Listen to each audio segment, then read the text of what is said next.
got a few videos. Um, yeah, so I'm gonna start off with this one.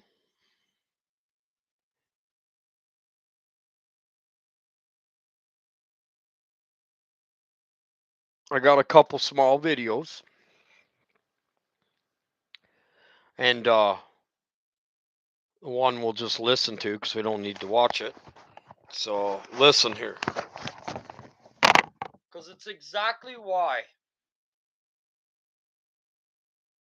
Why do I continue to talk about false doctrine so much? Why do I make so many efforts to drive the truth home? Because the pre tribulation rapture, along with the tithe, are false teachings. And I hate false teachings and false doctrines. The most ignorant comment I've ever heard are those who say, well, I still believe in Jesus and I believe in the pre tribulation rapture. What difference does it make? We're all brothers in the Lord. Because many people, when they realize this is false, they'll lose the hope they've been clinging to. It's not a reality, and it will be the reason many will fall away. And for that reason, this false teaching is evil. The early Christians never taught the rapture doctrine. This doctrine was not even mentioned in any Christian literature before 1830. There were only two key things the early disciples taught: the second coming of Christ and the resurrection of the. Why do I continue to talk about false doctrine so much? Why do I make so many efforts to draw? Okay, so why will they fall? Because they're delaying his coming. Anybody delays the Lord's coming, they don't know that he's coming. They're not hearing from Jesus. They're not understanding. Signs are right there. Those streaks in the sky are to hide God's coming. That's all I got to say about that. So, rapture is one of the biggest deceptions. It's already here. 85 to 90% of the Christians believe in false doctrine, rapture. And they use scripture. It's called replacement theory. I heard one of them say, "Oh, they're replacing theory things." They go and say what we're doing, and they're hypocritical because they're doing it to themselves. I hear one false teacher say, "I'm don't go on YouTube." Why? Because there are uh some teachings on YouTube that are right, and then he goes on YouTube once a week. Man, that's hypocritical teaching, man, and people don't see the hypocritical. Why? Because they look past those things. Huh. It's going to cause many to fall away when they're not raptured. That's the big falling away. And I believe because of rapture, they're going to lose their soul over a false doctrine that's not even in the Bible. But Satan told them right at the beginning, you surely won't die. That means your flesh won't die. And that's what rapture is, saying my flesh is going to go up and be glorified. Missing the total Bible. Because why? If they have false doctrine, they have leaven in their bread, and any leaven in the bread leavens the whole loaf. Okay? So that's one video. I have another one that's a little bit long. But I have some songs to go through. Don't take it personal. I'm not glorifying the devil, but the devil knows exactly what's coming. So let's go to these false songs and let's not play them. Let's just, we're just going to do it differently, okay?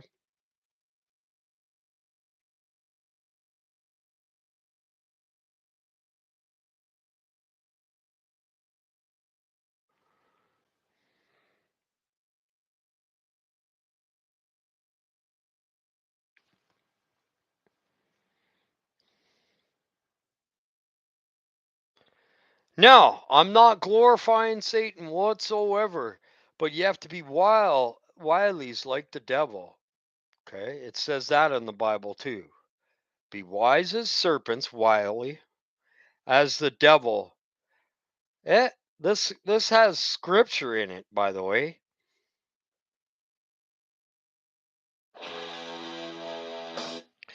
Let's turn it down and we're not going to listen to it, okay? Because I don't like listening to it. But we need to hear the words of these songs. And I'm not going to glorify them in any means. Okay. So let's start off.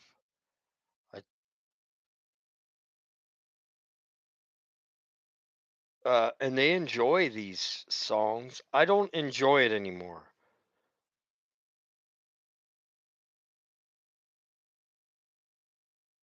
Okay, hold on. It's going to get into it here. Hold on. Just going to get into it.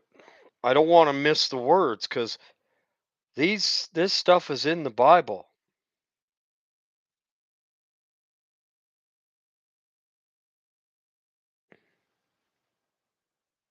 Generals gathered in their masses just like witches act black masses. Evil minds to plot destruction. Sorcerer of death construction.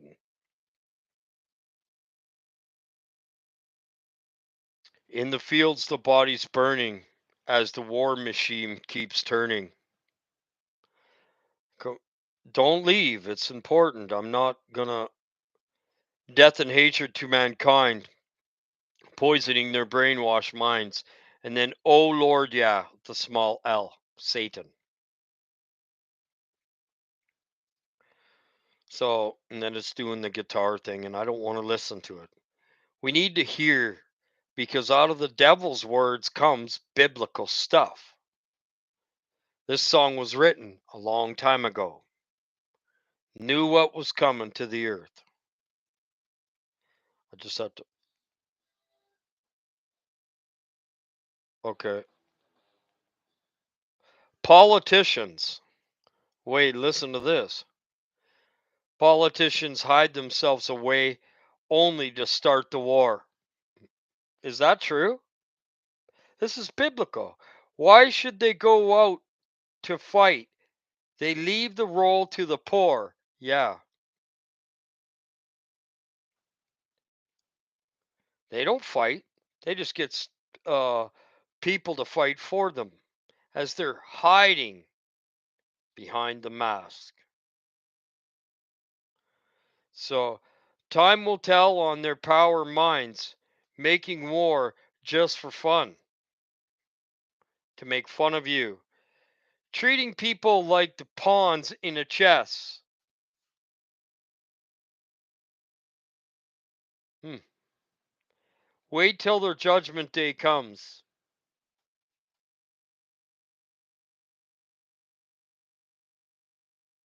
This is truth. This is deep truth. Okay? That's exactly politicians. People teaching on politicians and having that on their church channel? No church in a state. Don't mix God's word with Satan's words. That's what they're doing. They're putting stress on people and putting people's eyes to something they shouldn't bother with. Politicians. They're evil. Evil minds that plot destructions. They plot your destruction, guys. And they do it through everything now. So we're just waiting for the rest of the lyrics to come.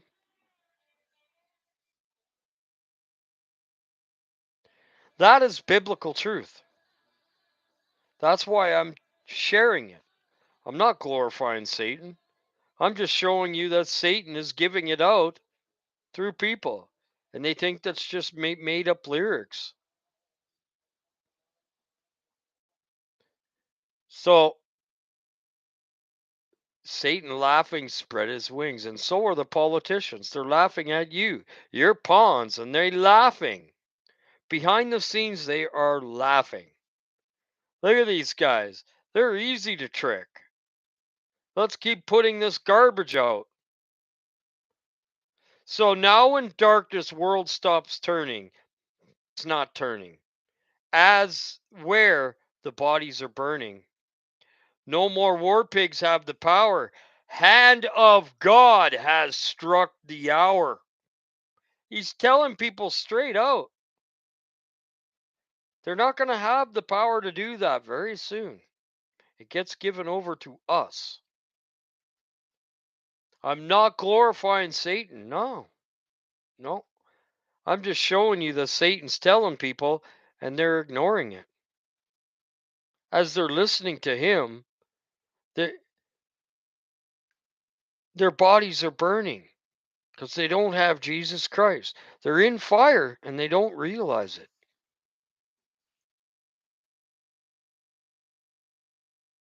God has struck the hour. Day of judgment. God is calling. On their knees, the war pigs crawling. They're going to be all knees will bow. This is biblical, guys. That's the only reason why I'm teaching it. It's biblical. On their knees, they're going to be crawling and they're going to be asking for God. Day of judgment, God is calling. On their knees, war pig, war pigs crawling. They will be crawling on their knees. This is biblical. So if you think I'm teaching towards Satan, no, I'm not. Begging for mercies for their sins. Satan laughing spreads his wings. Oh Lord, yeah. Begging for mercy. And Satan's laughing as he takes him away. That's that's critical. That's why it's being taught. Not because I glorify Satan. That's biblical. It's taking God's words and putting them into a song. Biblical.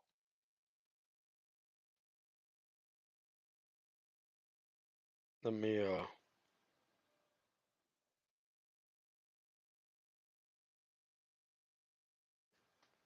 you hear that?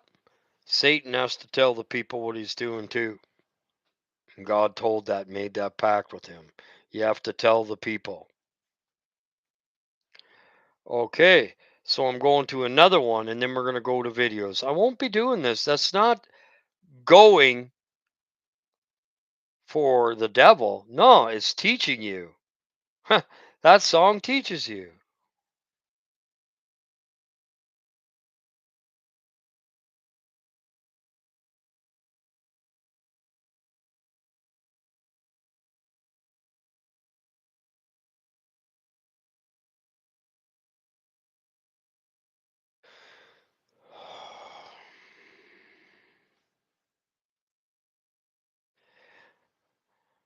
And by the way,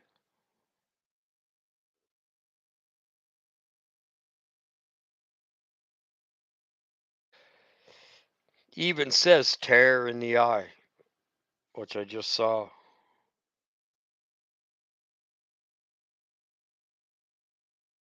I won't play it, but we need to hear it.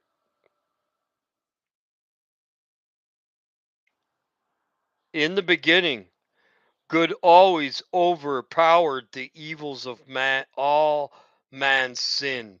But in time, the nations grew weak and our cities fell slums while evil stood strong. Holy smokes. While evil stood strong. Tells you good always overconquers evil. In the dust of hell lurked the blackest of hates.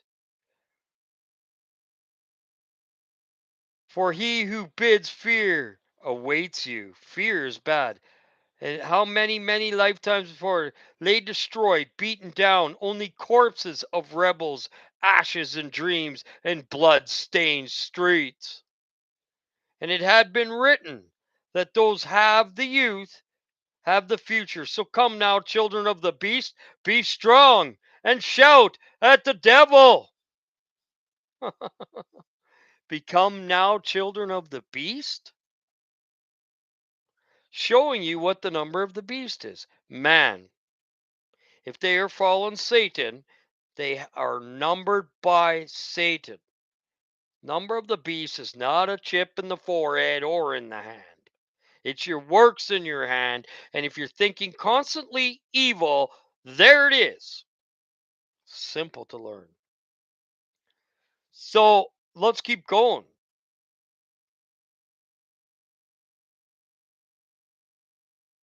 And I'm not playing the song because no, I don't want to play it. I used to listen to the music and I thought it was just made up, but it's biblical, guys.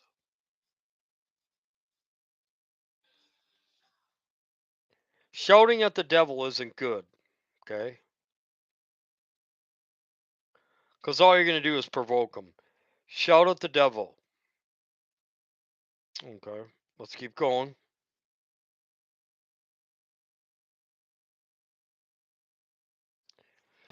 Hear the wolf screaming lonely in the night. Hear the blood stain on you. He's a tear in your. Oh, he's a tear. Even Satan knows what the tear is. That's crazy. He's a tear in your eye. Being tempted by his lie. He's a knife in your back. He's rage. Oh my God.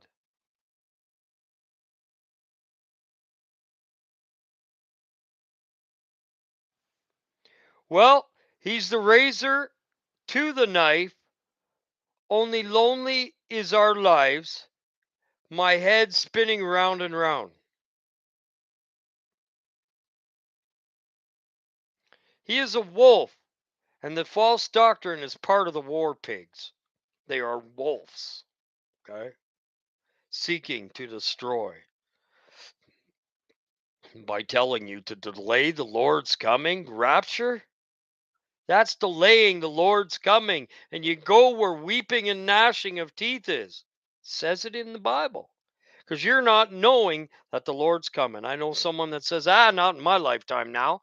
When they were turned before, going, he's coming, I better learn about this. And then now they turned around because of their false doctrine. It turns them around, it traps them, and their heads are spinning round and round.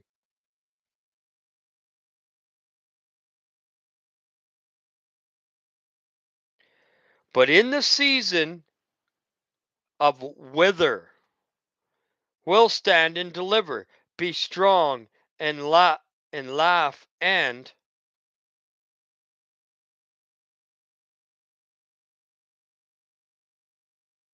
the season of wither and shout, shout, shout. Why? Why does it say shout? Because if you shout at him, all you're going to do is pee him off more, right? You're just going to come. He'll be the love in your eyes. He'll be the blood between your thighs. Oh, and then have you cry for more. Come on, guys. I'm not glorifying, man. This is true. Okay?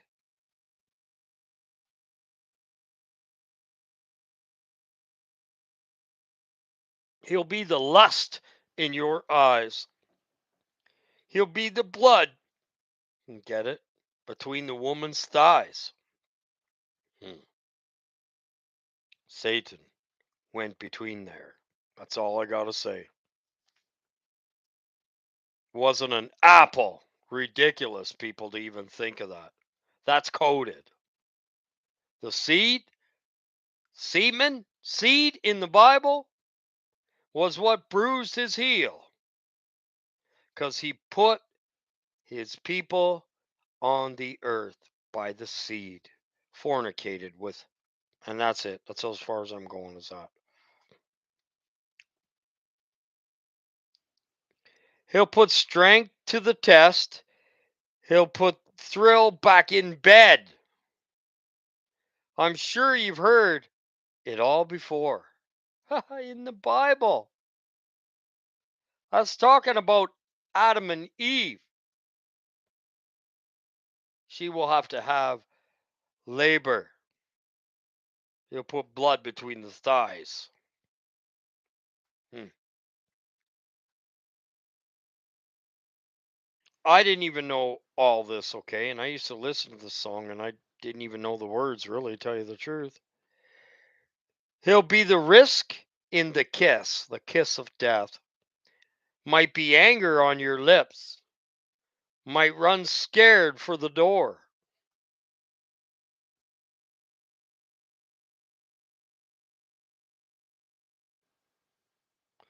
But in season of wither, That's happening. Will stand and deliver. Be strong and laugh and shout at the devil. Will stand and deliver to Satan, his people, but in the season of wither. Hmm. Be careful what season you're in. Winter. And winter is withering season.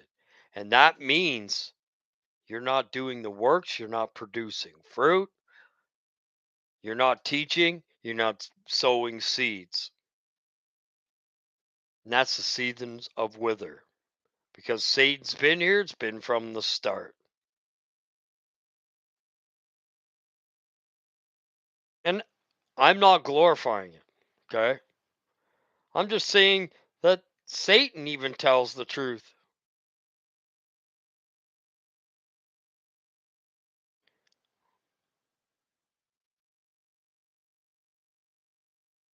So, but in the season of wither, we'll stand and deliver, be strong.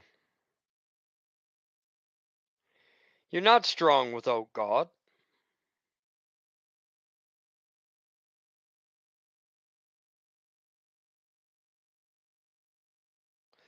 So that's all I'm going to do for that. I don't glorify it at all. That's just the truth. Coming right out of Satan's mouth himself. Did you just listen to all that, Jerry? It's truth, and it hurts. And I'm not glorifying Satan, but he tells everybody what he's doing. And they don't. How does he do that? Through music and through movies. That was mind blowing, actually. Satan laughing, spreading his wings, and politicians are using you and they're laughing at you because they know what's coming. So here's the next video. Well, you're going to have to rewind for those songs. Okay. Satan saying exactly what the Bible says. What's up, buddy? Hey. Hello? Hey, buddy. Yeah, how's it going? Good. I'm just on YouTube again. Okay, I didn't get a notification this time. Yeah, no, they don't give very many people my notifications. You know that dude? The truth guy, or what is Thinker? He's on my channel, bro. Thinker. I see him come in once in a while. You mean think about it? Yeah, and his name is Thinker. I see him come in my channel. You sure about that? Oh, yeah, I'm pretty sure about it, yeah. Now, You're on right now, 23 minutes ago. oh yeah, no, I've been on. I went through some songs that show exactly what's going to happen, called War Pigs and Shout at the Devil, and at the beginning. So you might have to come in and then just rewind to re-listen to it. It's mind blowing. What No, Satan? you're on. You're on? Yeah, I can watch you now. I think you're walking around. Yeah, I'm walking around because I'm talking to you. Yeah, okay. All right, bye. Okay, buddy. Bye. So both you and Tommy missed the two songs, right? I'm not glorifying Satan. I didn't play them. Okay. I didn't sing them out. I just spoke them out. But through Ozzy Osbourne, it's told the truth. Satan laughing spread his wings. In the fields, the bodies burning. As the war pigs or war machine keeps turning, eating and devouring people left, right, and center for false doctrine and many other false. Anything that isn't of God is false doctrine, okay? Anything that doesn't come from the books is false doctrine. Hey, those two songs I gave you is true doctrine by Satan, telling people exactly what's gonna happen to them. Okay, I didn't even get started. I could go into another song. It's done by Megadeth, and it explains right to the T. Okay. What do you mean I don't believe in God? Talk to him every day. What do you mean I don't support your systems? I go to court when I have to. What do you mean I can't get to work on time? I got nothing better to do. Da-na-na-na-na-na-na. If there's a new way, I'll be the first in line. That's the new way. He gave himself to God, by the way. There's a testament on there about that. Because he sang about Bibles, about uh, scripture in the Bible. Uh, one more song.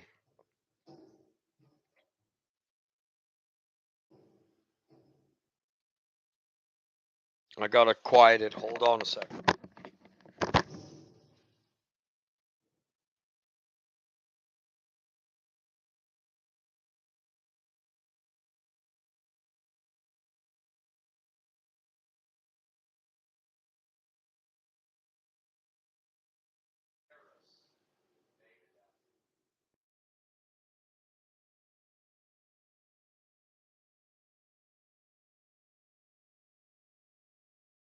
Okay, guys. One last song, and this one is called Rust in Peace. What goes down rusts, doesn't it? So I have to.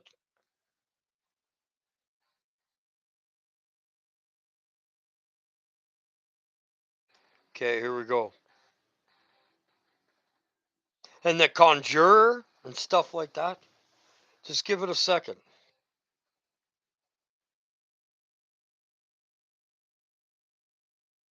Tremble, you weaklings, cower in fear. I am your ruler, land, sea, and air. Tremble, you weaklings. Anybody of Satan ain't strong. They might claim to be.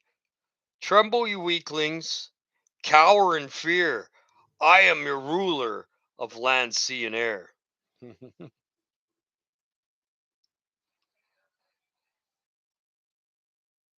Immense in my girth, erect I stand tall. I am your nuclear murderer. I am Polaris. It's also a demon. They're going to be trembling in fear for their ruler of land, sea, and air. That's what that means.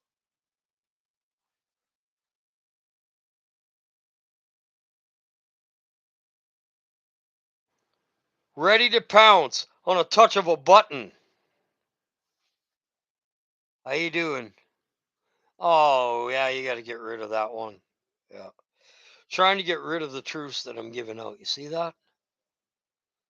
Private dated chance. I'm married, by the way, and I'm married to Jesus Christ, and you need to find him coming in a room like this. You need to repent to God.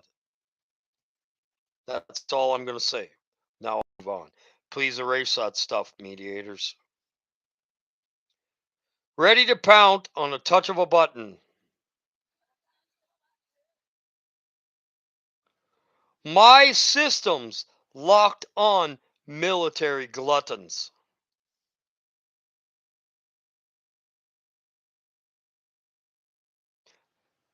He rules over land, air, and sea.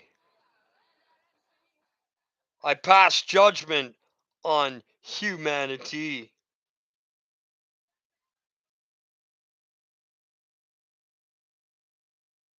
Winds blow from the bowels of hell.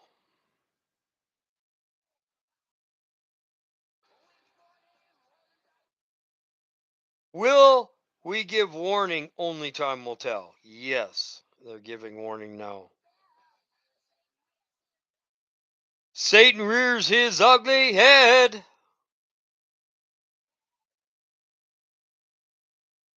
To spit in the wind, I spread disease like a dog. Discharge my payload, a mile high rotten egg air of death. Wrestles your nostrils. I spread disease like a dog. Discharge my payload, a mile high rotten egg air of death. Wrestles your nostrils. What's that? Huh. That is volcanoes, too. And everything that's going to be going on. You ain't going to be able to breathe. Don't think that this is of the devil. I am just teaching. And this guy gave himself to the Lord. Launch the Polaris. It doesn't scare us. When will it cease? The warheads will all rust in peace. Bomb shelters filled to the brim. Survival such a silly whim. World leaders sell missiles cheap. Your stomach turns, your flesh creeps. I rule land, air, and sea. Past judgment and humanity. Winds that blow from the bowels of hell. Will we give warning? Will time will tell. He spreads disease like a dog. Discharge you, pay a load, a mile, rotten nagger of death. Wrestles your nostrils.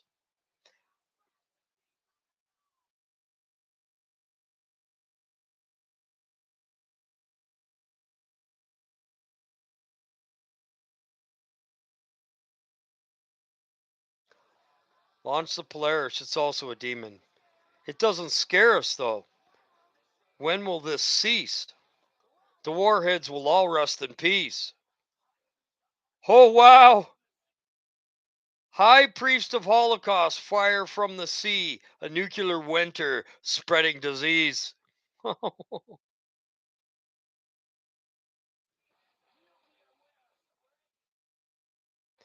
day of final conflict.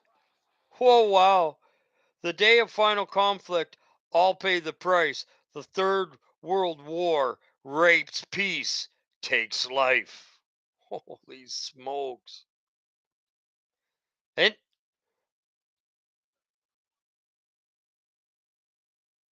oh wow. Back to the start. Day in Paris, when the earth was cold as ice.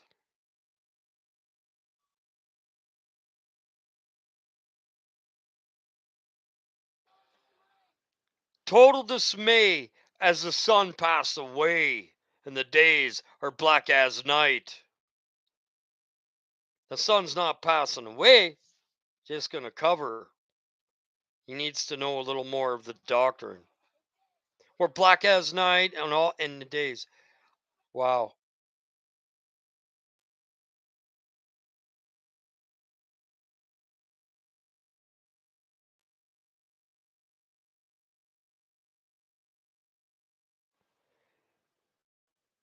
Eradication of Earth's population. Loves Polaris. Loves Satan. Mm. Wow. That is insane. Tornadoes of souls. Mhm.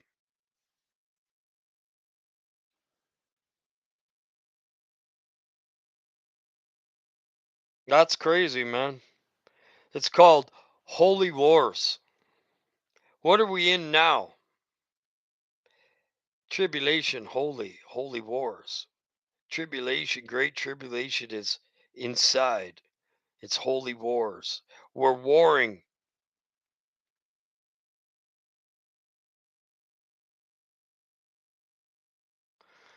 Here's another one. This one's crazy.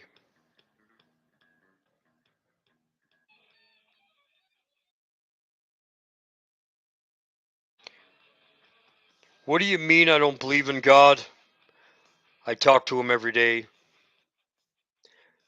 What do you mean I don't support your system?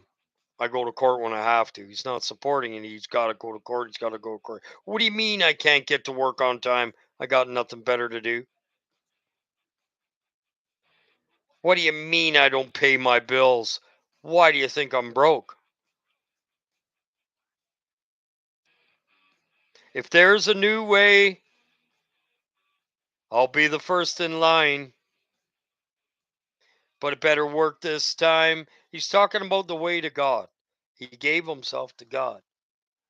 Can somebody erase that stuff off of there?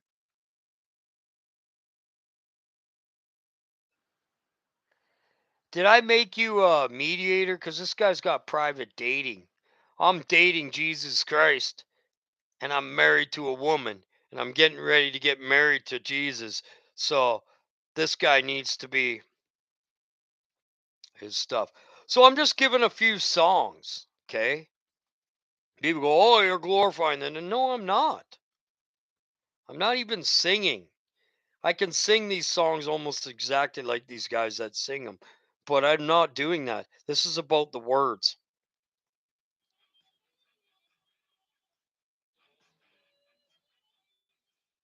What do you mean I don't hurt your feelings? I didn't know you had any feelings. What do you mean I ain't kind? Just not your kind. Satan's kind. That's what he means. What do you mean I couldn't be the president of the United States of America? If Trump can do it, tell me something. Will the people, right? If there's a new way, I am the first in line, but it better work this time. So when you follow Jesus, that's the new way. Nobody even it's an old way, but to people it's a new way because they don't even know who Jesus is. It's sad.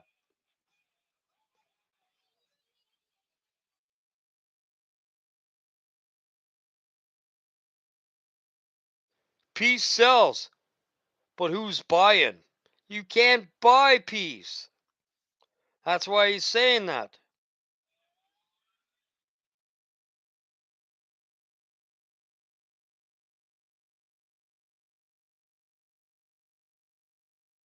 Peace sells, and then he says, no, no, no, no.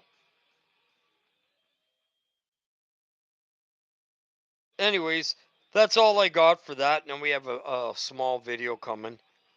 Listen, man, I don't glorify whatsoever. It's not glorifying, it's telling the truth.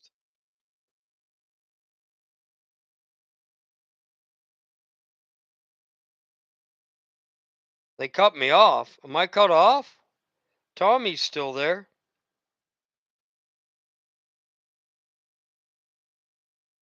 Oh, you want me to send you that video?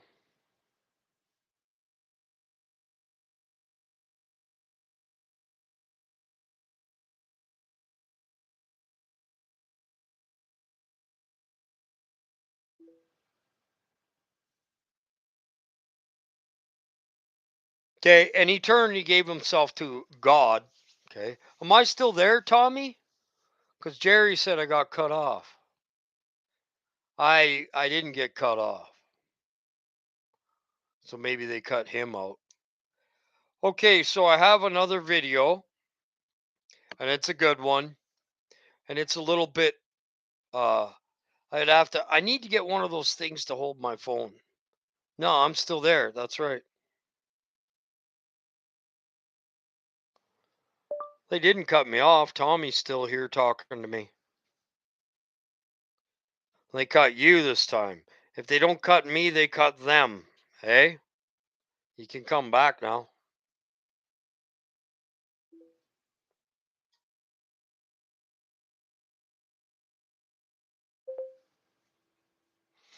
Okay, so I have another video. Um,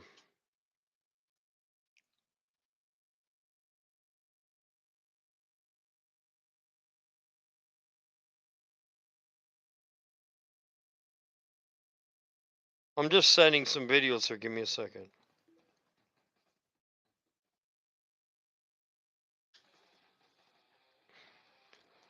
This is why I don't play it.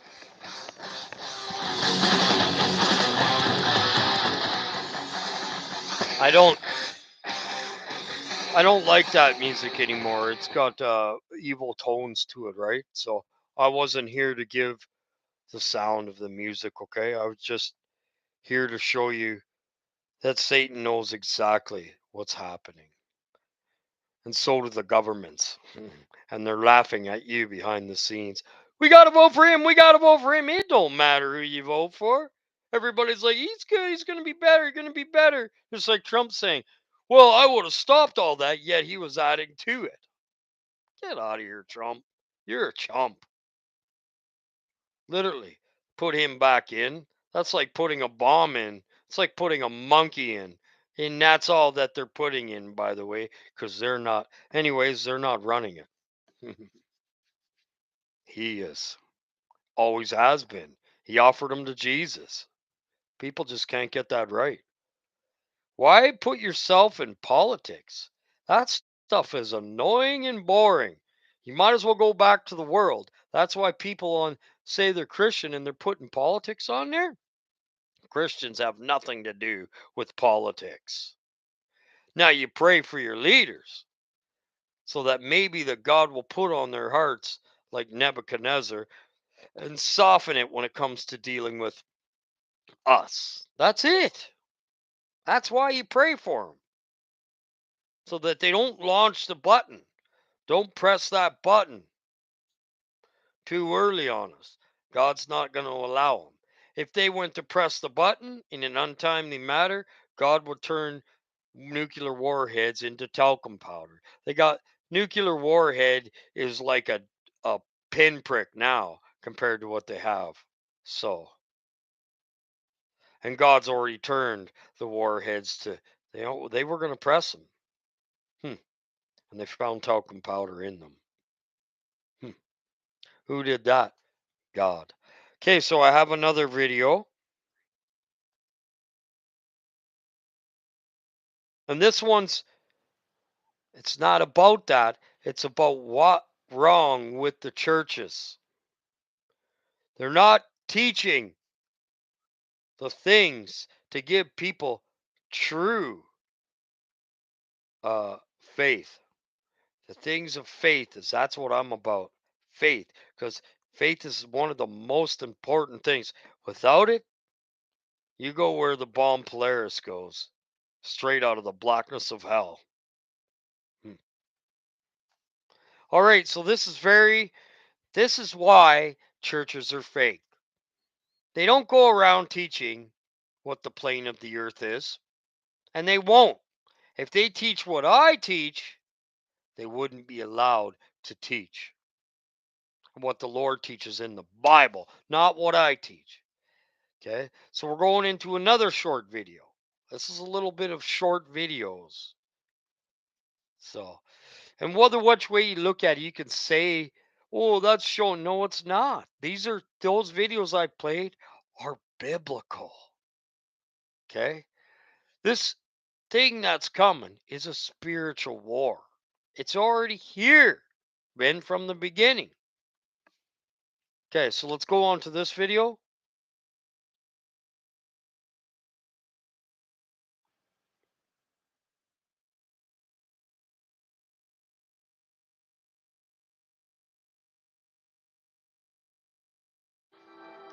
He claimed to discover many things. If you're familiar with him, you know that he's made some pretty big claims. And if you're not familiar with him, this might be a bit of a shock for you because some of the things that he's found should be known in the entire world of Christianity. Some of the things that he's found has been verified by multiple witnesses, yet they're not talked about.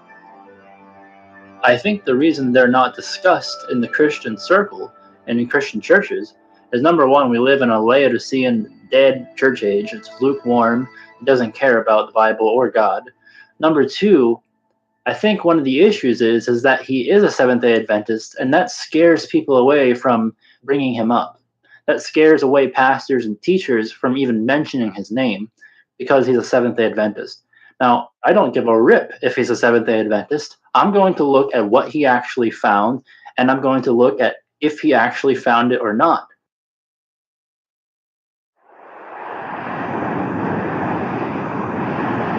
Then the Lord rained upon Sodom and upon Gomorrah brimstone and fire from the Lord out of heaven. The first discovery we can investigate is the location of Gomorrah. And Abraham got up early in the morning to the place where he stood before the Lord.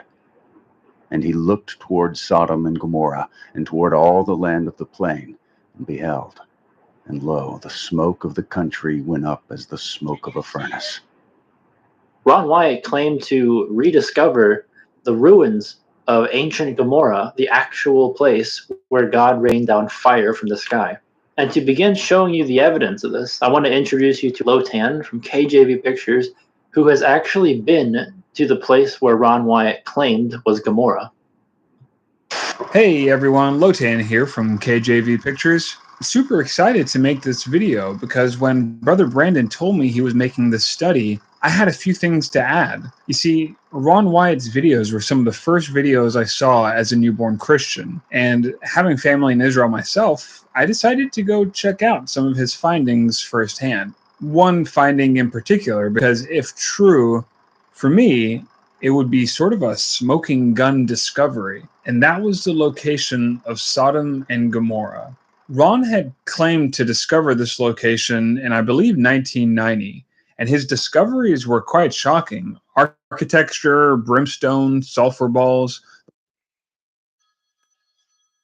Oh my God! Why do you call me this time? Hey, buddy. What's up? Oh, I'm on YouTube right now. What do you got? Oh, are you? Yeah. Okay, I'll be right over. I'm showing. Okay, bye. 9 yards, but no one in the Christian community seemed to ever talk about it. I don't know, I had to check it out for myself. So I went on his website, and using only this map, I made my way to the supposed location of Gomorrah. As you can see, I wasn't working with a whole lot. The road we took to the Dead Sea spit us out right around here, and then we traveled up the coast until I eyed a piece of white, ash-colored land where the map suggested Gomorrah would be. There was no parking lot or anything, no tourists or anyone for that matter, just a two-way road up and down the coast of the Dead Sea. So we pulled the car over and just started walking. Right away, a large ziggurat-type structure greeted us. Hey, look, it's me. You can see from the picture that this is still the entrance of the city because you can still see desert plants. And we know from Deuteronomy that no grass or seed will ever take root there. Well, sure enough, as we entered the city, hey, look, it's me again. No grass or plants made their home there. You could see straight lines in the walls of the city where houses or other architecture used to be, and you could even see more ziggurat-type structures at major intersections. Although I didn't notice it firsthand on my trip since we only had about a few hours to explore, and you'd probably need about a few days from what I saw. But when I looked at this photo, I noticed in the background other symmetrical type structures off in the distance. And Okay, so people go, what does this have to do with faith? Proving the Bible out is faith. It's very important. This growing based station, I base it on faith, on truth. That's what it's based on, and love. So, given generously, like the church says, give generously and you'll get back. That's not proper tidings. That's not what tithing is. They turned it around for a money exchanger, for the tables, and Jesus flipped those over. Tidings, good tidings we bring to you and the King, Jesus Christ. What's a good tiding? Sowing seeds, teaching our people. That's the proper tithing. They got it wrong in the Bible, man. They think tithing is give 10%. No, I give 100% into my tidings. You got that wrong. Give what you can give. You start off with the little and the tidings grow. That's what that means. Not, oh, go press the PayPal button or pass a begging bag or donations are in the back. That's false tidings. That's money. You cannot serve mammon and God. Huh. The money exchangers were flipped over then. Huh. We live in the church of Laodicea, and just like he said, the churches are garbage. And I'll tell you that. May not be the people in it. It's probably the guy behind the pulpit. Sold out. Sold his soul for rock and roll. For donaires, guys. Money. So can you see this? Can you answer me, T Dog, or whoever's in there? Can you see the screen? To me, it looks like white lighted out. Yes or no? Answer for me, please.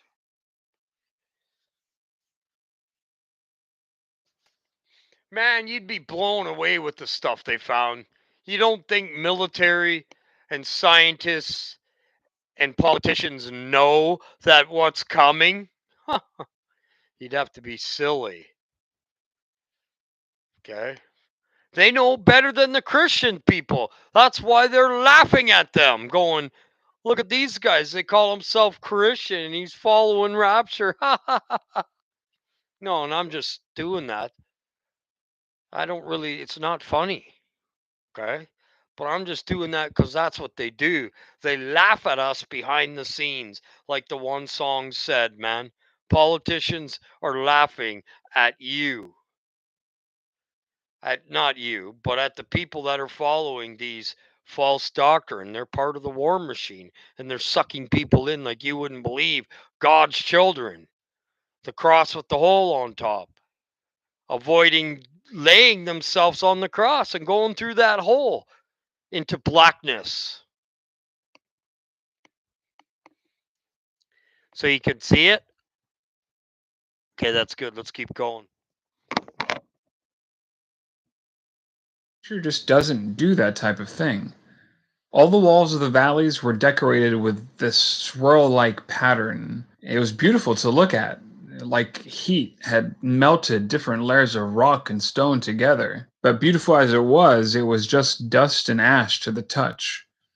All these structures and ashen remains were great and all, but I still didn't have that smoking gun evidence that I wanted. I needed more evidence. I needed to find the sulfur balls that Ron claimed to be scattered all about. That would be my smoking gun. Only then would I be convinced that this was, in fact, the remains of that sinful city that God poured his judgment on thousands of years ago. Sure enough, I found more than a dozen small balls of sulfur scattered about. This is what's left of my personal collection today. I've burned some to show friends and family, and the smell is, well, horrifying. I can only imagine what it must have been like when these balls. Oh, does that ever go? God built this again. Because the song said, rotten egg air of death. What do these balls of sulfur smell like? Rotten egg air of death. Wrestles your nostrils. Wow, Jesus put this together. I didn't. I just started. I saved up some videos and I threw it in, and it's all going with the story, saying that Jesus is telling this story, not me.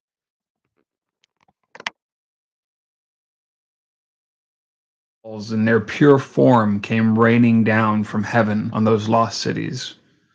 Yeah, if you ask me, I'd say Ron found it. But ultimately, it's up to you if you want to believe him or not. But I think the real question is, do his discoveries contradict Scripture?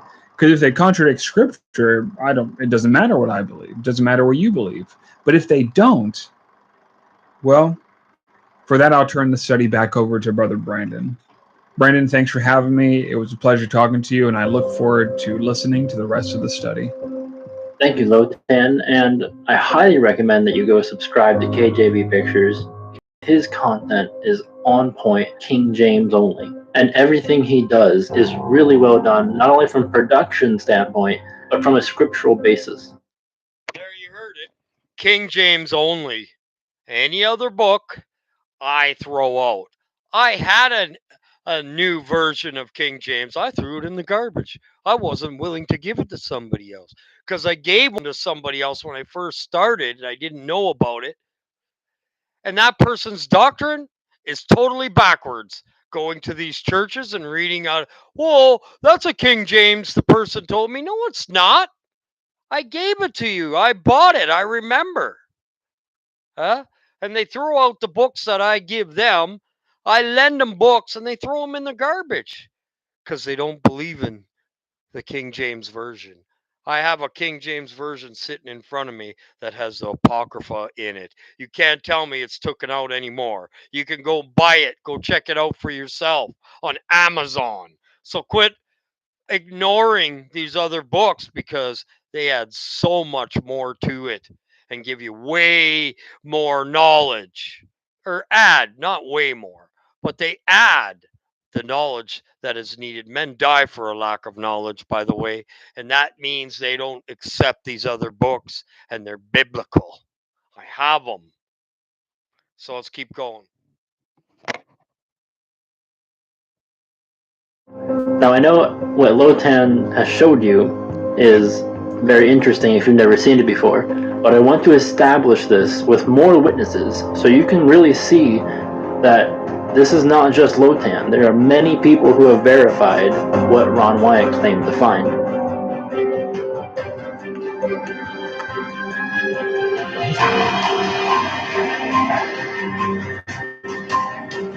That's a good sized one. Still going. That's sulfur. That'll burn right now. Just put a lighter to it and it'll burn until it's gone. Pretty neat stuff. We're going to set it on fire so everybody can see it burn. See it turning yellow and it starts melting, turning black. Watch. And it's burning. Still burning. And pretty soon it'll start running down the wall.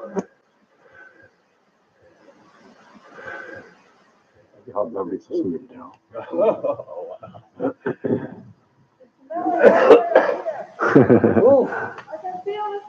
Away from the Dead Sea, it is still possible to find today the remains and ruins of the destroyed cities described in Genesis 19.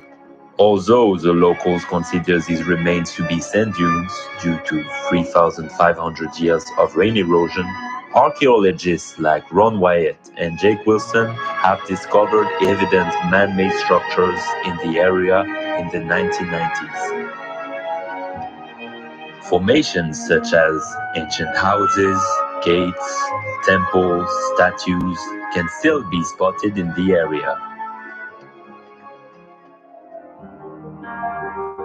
As opposed to regular sulfur, this pale white form of sulfur can only be found in the ruins of Sodom and Gomorrah.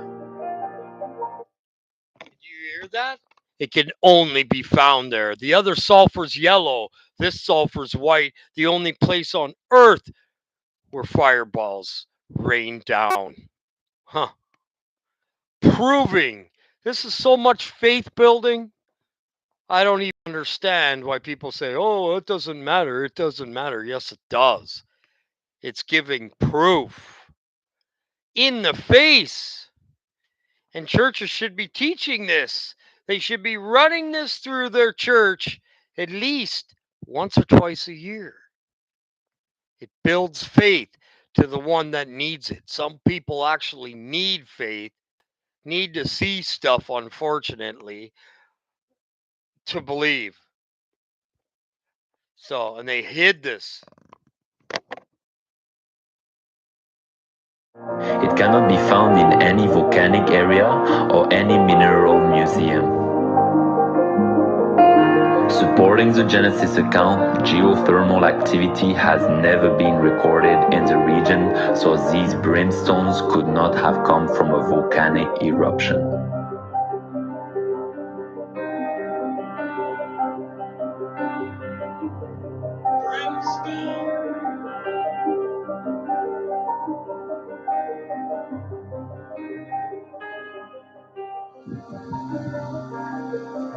Just one touch.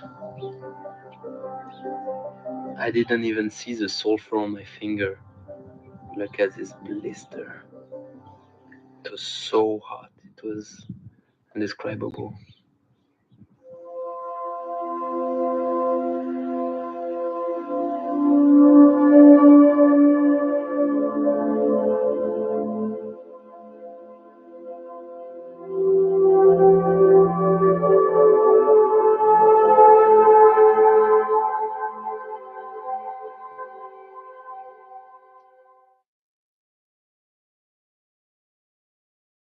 This is absolutely staggering. We've traveled the Holy Land. These are the believed sites of Sodom and Gomorrah. There is some discrepancy as to where they might be, but the evidence is so overwhelming that right here, this is where Sodom and Gomorrah is. I have been absolutely impacted and impressed by this. It's just, I mean, right now I just feel just a sense of awe over me right now as we're here. And as they have discovered in these areas a brimstone, and they're like balls. And this brimstone is totally different than any other place on the planet.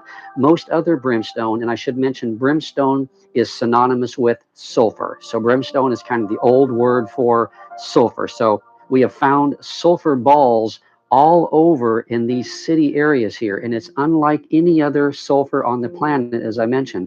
They're white and they are about 90 to almost 100% pure. Wow. This brimstone is made of monoclinic, white sulfur that has been burned or cooked at a high temperature. It is quite different from natural sulfur that is formed in geothermal areas. Samples were taken to a lab for analysis.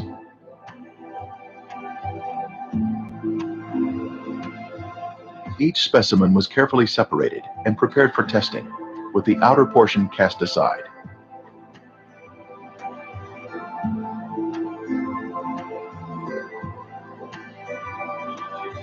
Next, the samples were dried and placed in a rock crusher.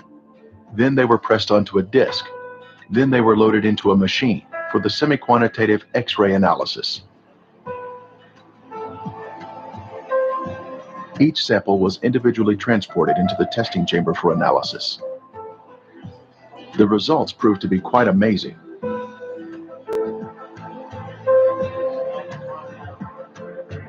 As the samples were found to be 98% pure sulfur, unlike any other sulfur found on Earth. This pure, cooked sulfur is the heavenly marker that was left behind to show the world that the Lord, without a doubt, destroyed these sinful cities at His command.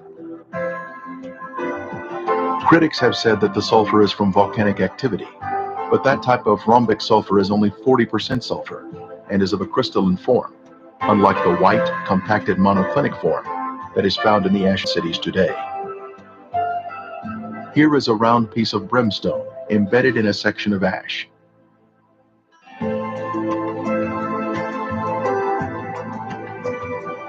Another clump of ash contains a piece of brimstone that has a burn ring surrounding the unburned sulfur inside.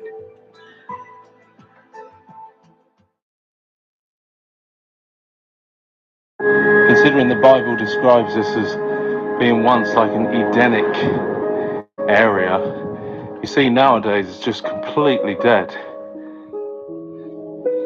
As we are told, happened to this place that was judged. Today it's completely dead. Nothing is growing here.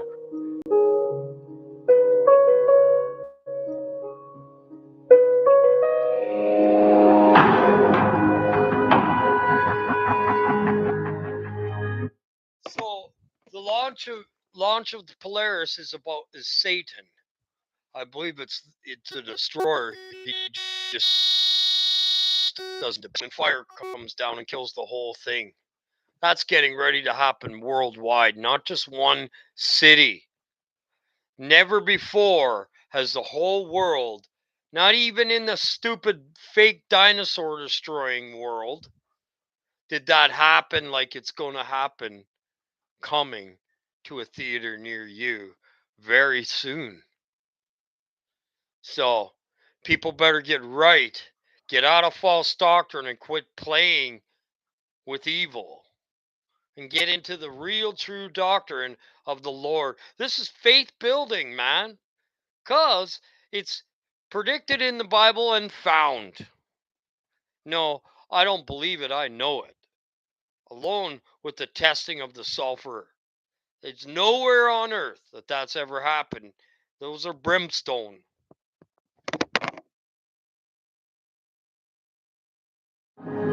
The whole thing is like sponge. And I really want to find one of those sulfur stones before the sun goes down. I really want to find one of those stones to show you.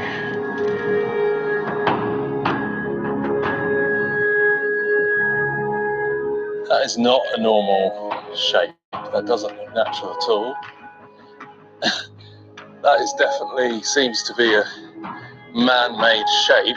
And is this not enough evidence for people to find all of these man-made looking structures, ashen remains, crumble in your hands, in the location where we're told in the Bible as evidence of God's judgment, as described by Josephus, historian, but then also finding circular, almost pure sulfur balls in the middle of the ash, in the middle of the walls and the shapes of the buildings.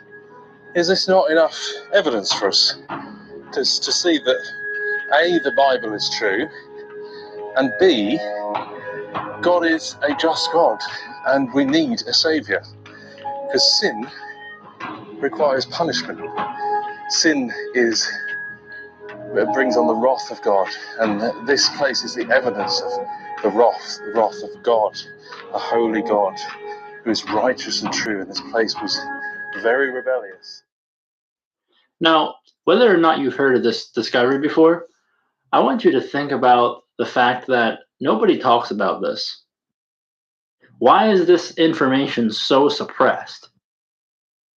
Something that Lotan said that resonates with me is there was nobody there.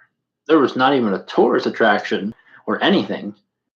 Dude, if the LGBT community knew, if this was widespread information, and if everybody knew that Sodom and Gomorrah was real and God actually wiped out the city, why do archaeologists not look into this? What are they looking at? If they're not looking at this, where it's directly in your face, what are they actually spending their time on? Lotan said there's nobody there. Dude, this thing has been discovered since 1990. That's 31 years ago. Come on. There's no archaeologists in Sodom and Gomorrah with all this video evidence after 31 years. That's the world we live in. The truth is suppressed.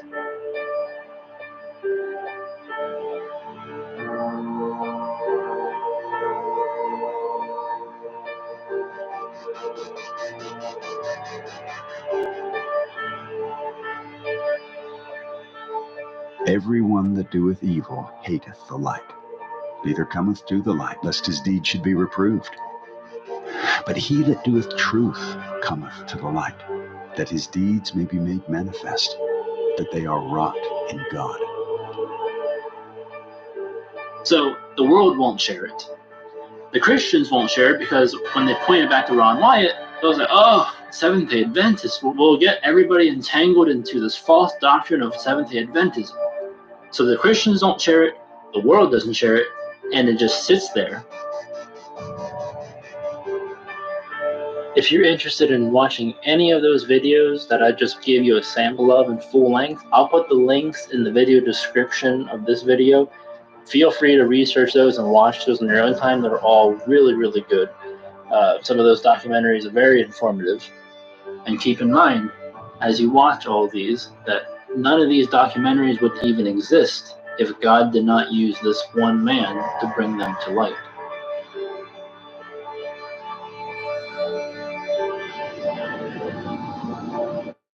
There you go. God can use one man to bring the truth, and they just turn on it and they cast them out. Literally, I've had it done. Why wouldn't God use one man to tell you what the sun and the moon is and the spirit is? People don't believe that. It's not me that's doing it. I glorify God.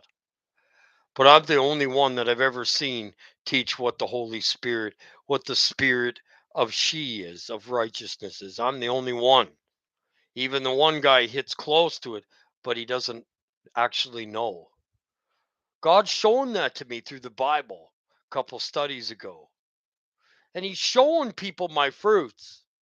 I have 80 views on that video.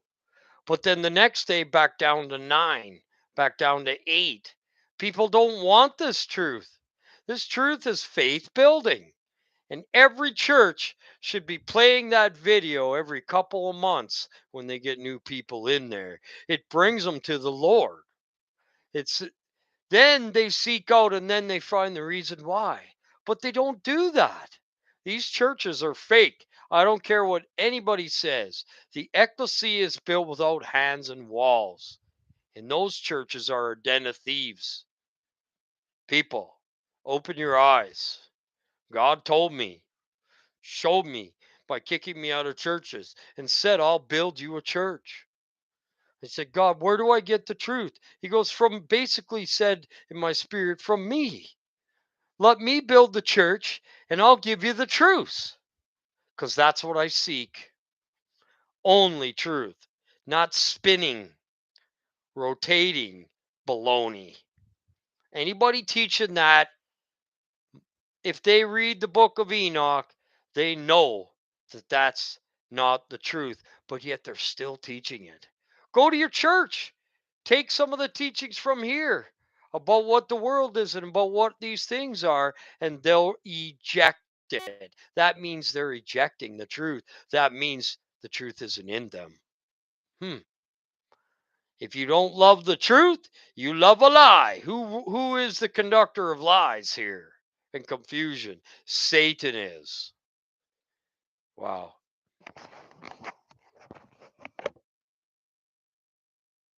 If you get kicked out, just keep coming. In the midst of the sea, and the waters returned and covered the chariots and the horsemen and all the host of Pharaoh that came into the sea after them. There remained not so much as one of them. But the children of Israel walked upon dry land in the midst of the sea, and the waters were a wall unto them on their right hand and on their left. If you open your Bible to the very back where you have all of your maps, you're going to see that most Bibles at least have a path drawn out of the Exodus pathway from when the Israelites, and they're all flat, from slavery, when they were delivered by God through the Red Sea and then all the way to Mount Sinai and through the wilderness. Most Bibles will have a map that depict the pathway and the route that took. You can throw that map in the trash. That's not the actual route. Ron Wyatt found the actual Red Sea crossing. When Ron Wyatt was at this spot in 1978, he decided to inspect the waters here for any evidence that may have been left behind from approximately 20,000 chariots, plus the horses, horsemen, and foot soldiers. What he found has been confirmed by others. Scientists always kept trying to say that they crossed in the Sea of Reeds, which was ankle deep at a certain time of year and stuff. And Dad wanted to prove that it was a biblical miracle. And so he tried to trace their steps from Egypt. And basically he did. He got an airplane and he had this guy named Moses, actually. Yeah. This is no lie. We hired a pilot in Eilat and his name was Moses, and he flew us up and down through there, and Dad told him what we're looking for. We're looking for a valley that goes all the way through the mountains from here, from the Sinai Peninsula to here. And the guy said, oh yeah, there is one. And back then there wasn't a road even down it, but now they have a road down there all the way through. It keeps washing out all the time. There has never been any real convincing evidence, nothing found, nor archaeological evidence found by Cairo, Egypt, that would support the fact that the Israelites crossed there. There has been, however, much evidence found, archaeological evidence, to show that the crossing was here and that Mount Sinai is in Saudi Arabia.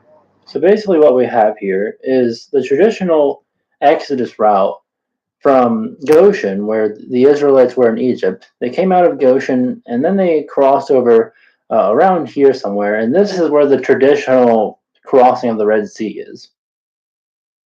It's really sad because they're basically saying that Egypt's chariots got drowned in this really shallow marsh-like area.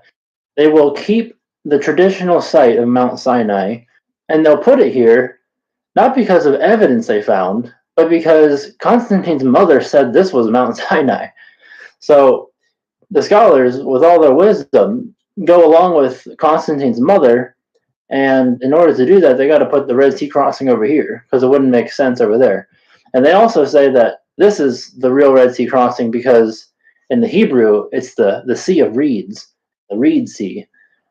But if you actually look into it in other places in the Bible, it describes this area right here as the Red Sea as well. So this is also the Red Sea in the Bible. So anyways, the actual Red Sea crossing, they ended up at this beach right here, and then they crossed right here.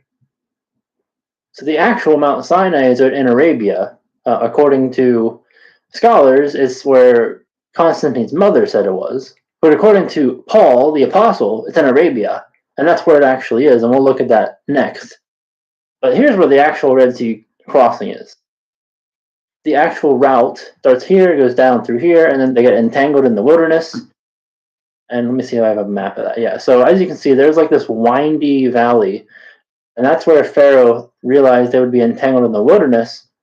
And then when it pursued them, and they came out at the beach here.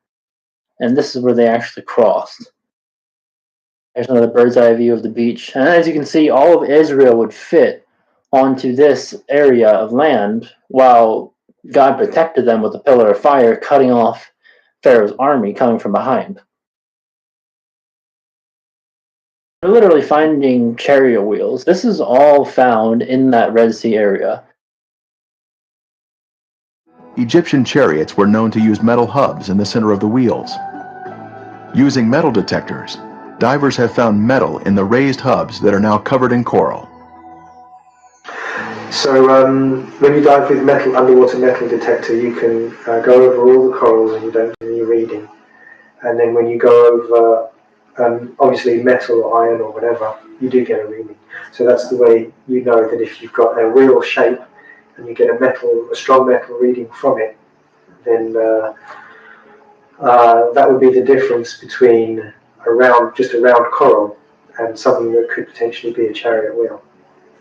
So when you compare this particular four-spoked hub to the hubs that you see in the Egyptian Museum, it looks exactly the same, and there's metal where you'd expect to see it. Here we see another four-spoked chariot wheel with one spoke missing and a center raised hub. The coral here has preserved the chariot parts by retaining the man-made structure, even after the wood has disappeared. Here we see another wheel suspended on its axle, standing at attention. It has 6 spokes and a raised center hub. Ron Wyatt made many dives here and located many artifacts. That thing in the middle is like the hub of the wheel, and then it's almost like a cross of coral. The wood rotted away. The metal would still be there with coral around it. But as you can see, I mean, that's just not a natural coral formation. There shouldn't be any coral at all in this area because there's nothing for it to grow on. But if there was a bunch of chariots down there rotting away, coral would definitely be growing on them. So, as you can see, I mean, that's clearly a chariot wheel. This is pretty clearly a chariot wheel. On the right side is giving you like an illustration, but I mean, you can even without the illustration, you can see. I mean, it just gets more and more obvious. Like, what is that coral doing? That's obviously something sticking out like an axle. That's just not normal. I mean, come on. Like, what do you think that is? There's also a gold one found. And I mean, if you don't think that's a chariot wheel, I don't know what to tell you. That's a chariot wheel. The premier find here at the crossing site is this gold veneer that was left behind from a four-spoke chariot wheel. The Bible tells us there were 600 choice chariots used in the chase of the children of Israel. This artifact was left behind at a depth of 200 feet. Since specialized equipment would be necessary to raise it to the surface, today it is still in the location where it was found. Because when Dad first did the cameras, I don't think we even had the scuba gear yet, did we? I think we were just our snorkeling first out trip, the first we didn't time. really find anything, except we found the spot where we thought that it was. But when we actually did go scuba diving, Dad bought 2 little underwater Kodak cameras, And that's what the underwater pictures were taken with. I took a picture of 3 different wheels. The golden chariot wheel picture got drowned in one of the cameras. And the other camera had a bunch of chariot wheels, but not the gold one. Me and Ronnie went down and touched. We touched the gold chariot wheel.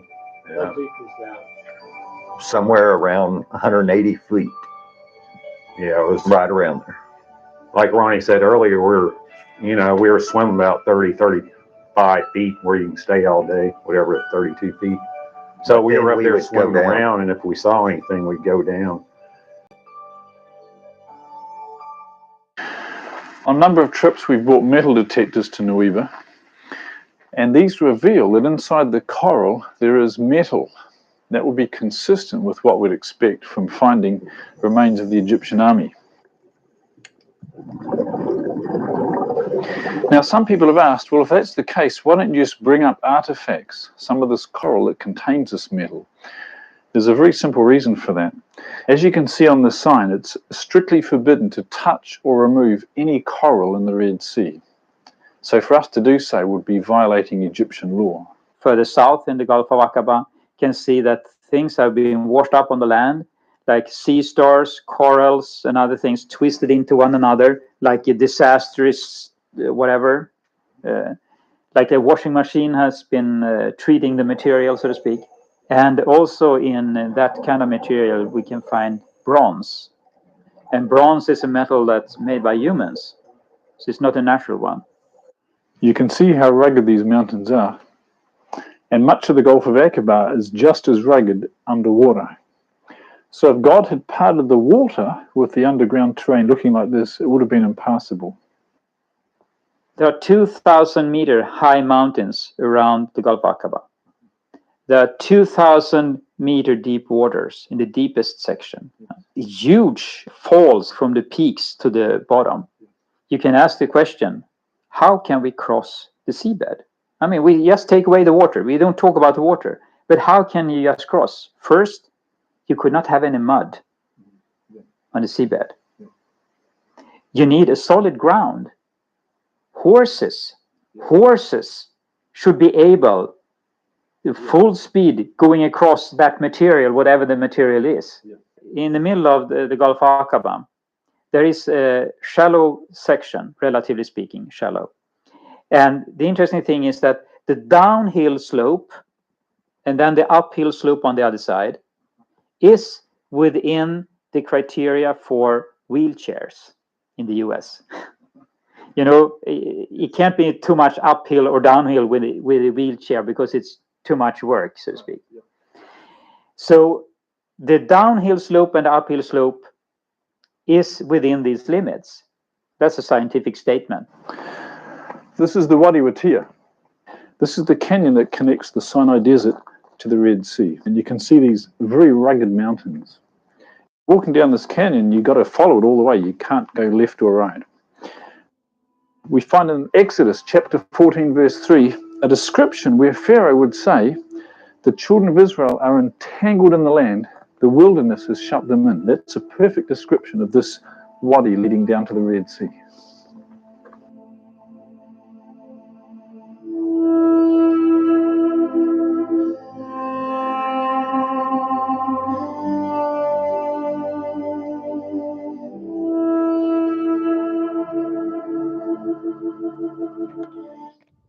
Okay, so we all know that.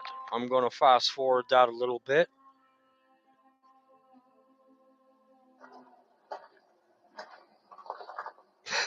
Side is blackened. 20 to 30% from the top of the mountain is blackened, but it's go down is normal. Yeah, it's not like a volcanic stone.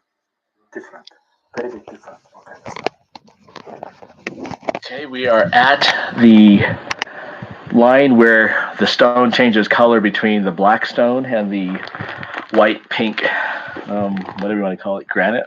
And here's a blackened boulder. We're just looking at it, and if you pull off this piece, inside it's a different color, that's pinkish, but the outside's black. Now, the amount of evidence around Mount Sinai here, which today is called Jabal Machlah, reveals this place is indeed the true Mount Sinai. It is all quite convincing. So let's now look at all of the evidence here at this Mount Sinai, which is known again as Jabal Machlah. First of all, the Bible states that the Israelites camped at the base of Mount Sinai for around a year. Interestingly, at the base of this mountain here is a large flat area where the Israelites could have camped. It is huge in size and had streams of water and pasture land for their livestock to graze. Also, the climate was perfect as it is higher in elevation, so it's not hot in the summer and it's comfortable in the winter. Next, Exodus 19:18 states that Mount Sinai was all in smoke because the Lord descended upon it in fire, and its smoke ascended like the smoke of a furnace, and the whole mountain quaked violently.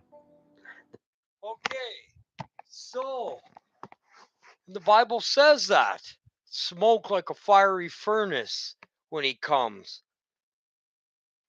Guess what that is? The iron furnace.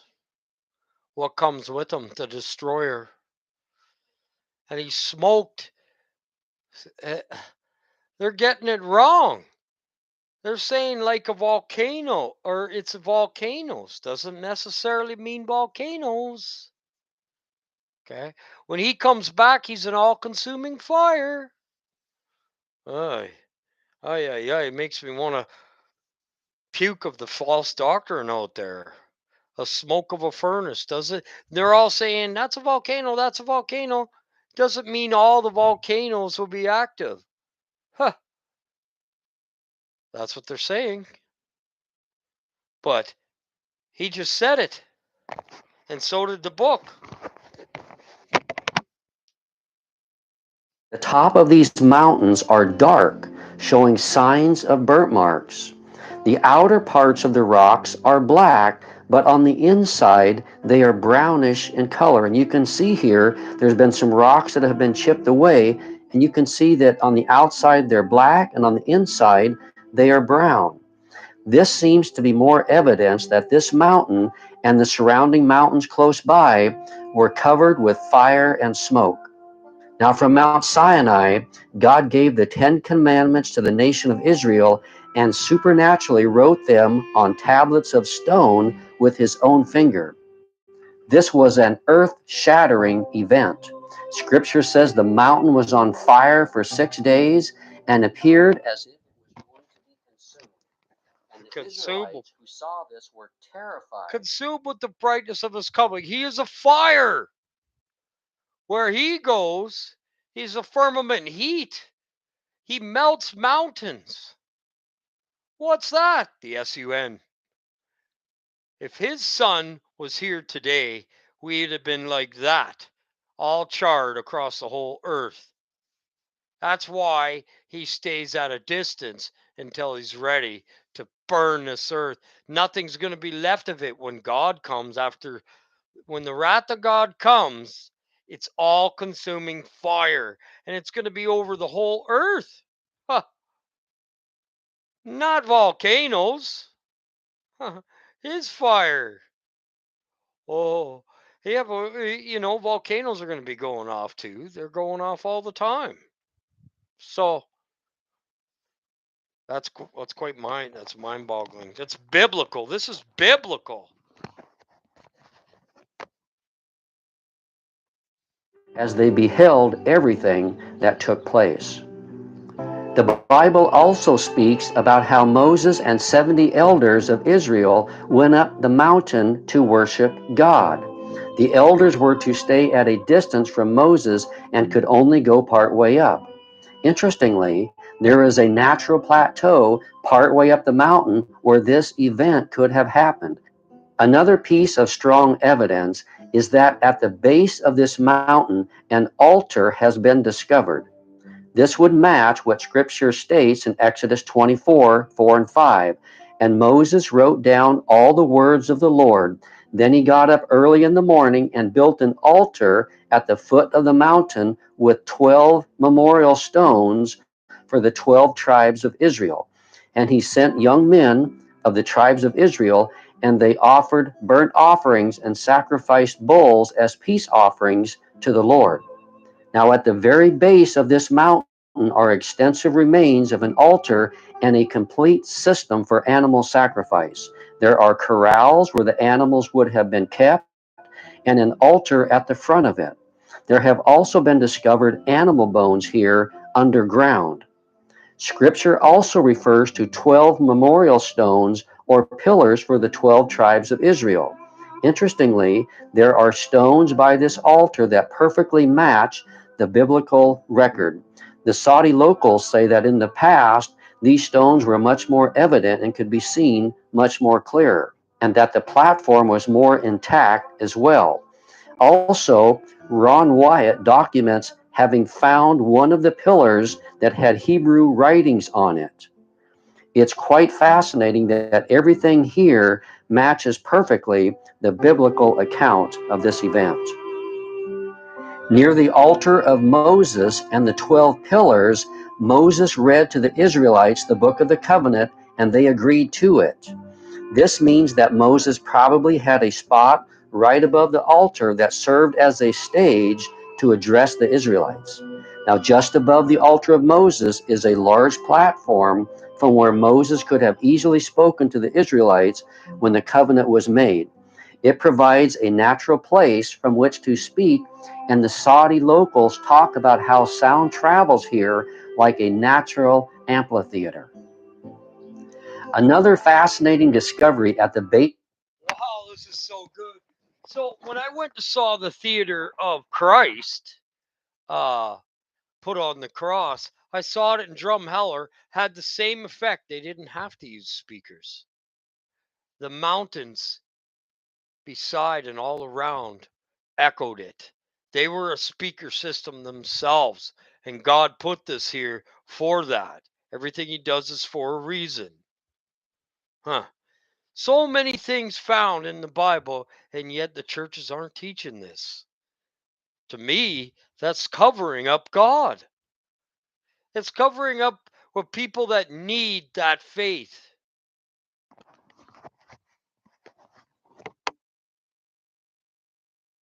Of this mountain is the altar upon which Aaron set the golden calf, and all Israel worshipped before it.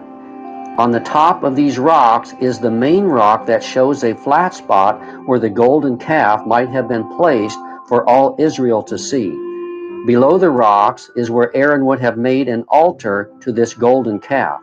Now, Exodus 32 provides all the details. It says, "Now when the people saw that Moses delayed in coming down from the mountain, the people assembled about Aaron and said to him, 'Come, make us a god who will go before us. As for this Moses, the man who brought us up from the land of Egypt, we do not know what has become of him.' Aaron said to them, 'Tear off the gold rings which are on the ears of your wives, your sons, and your daughters, and bring them to me.' Then all the people tore off the gold rings which were on their ears and brought them to Aaron. And he took this from their hand and fashioned it with a graving tool and made it into a golden calf, or a molten calf. And they said, 'This is your God, O Israel, who brought you up from the land of Egypt.' Now when Aaron saw this, he built an altar before it. So Moses was on top of Mount Sinai for 40 days, and this event happened while Moses was away. Now, interestingly, this golden calf was a representation of the Egyptian false god Hathor. It was one of Egypt's main gods. You can see images of this false god that look very similar to the paintings on these rocks here. There are also many other inscriptions on these rocks as well. Now, worship of this false god Hathor consisted of dancing, drums, and sexual promiscuity, and this is exactly what the Israelites were doing while Moses was away. This altar, interestingly, is fenced and gated like other archaeological sites at the base of this mountain by the Saudi government. However, Over the past several years, the Saudi government has opened up these sites to tourists, and you can now go there easily and see these places for yourself. Additionally, many artifacts and discoveries have been found in this area that give great evidence that this mountain is indeed the true Mount Sinai. Now, after the golden calf incident, when Moses returns back to the base of the mountain, it says in Exodus 32:20, what Moses did with this golden calf. It says, then he took the calf which they had made and completely burned it with fire and ground it to powder and scattered it over the surface of the water and made the sons of Israel drink it. At the base of this mountain, there is a stream which forms a small lake. So this place provides the water that would have been necessary for this event to have happened here. There are also around this small lake a number of wells that have been discovered as well. So this area was a main water source. A stream came down from the mountain here, and it was a main water source. There was another stream as well just to the north. So there was plenty of water in this area for these events to take place and for the nation of Israel to have used during their time at the base of Mount Sinai. Also, after the golden calf ordeal, God ordered the Levites to. Okay, so let me prove this. So is Israel the real Israel? Can't be. Hasn't come down from heaven yet. No, it's what they say is Israel. I heard differently. Anyways, and I know differently because the New Jerusalem has not come down yet. Huh. That isn't the New Jerusalem. That isn't even the Old Jerusalem. Jerusalem is spiritual. Jew inside, but not outwardly. Everything was faked on this earth. Because what does Satan do? Tries to implicate what God does. Come on, guys. It's easy to see. Everything you see with your eyes isn't the real. They're showing us the real. Not even in the places they said were. Huh. Because he was traveling with the Jew. Huh. And wherever they went, his land was. Huh. Not where they say it is today. Okay?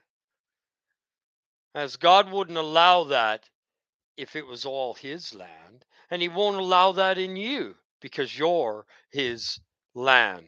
You're his children. That's why we don't get possessed. I should have been possessed with the devil, guys. With what I did. But the God kept me away from that. And the ones getting possessed by the devil are his. Huh.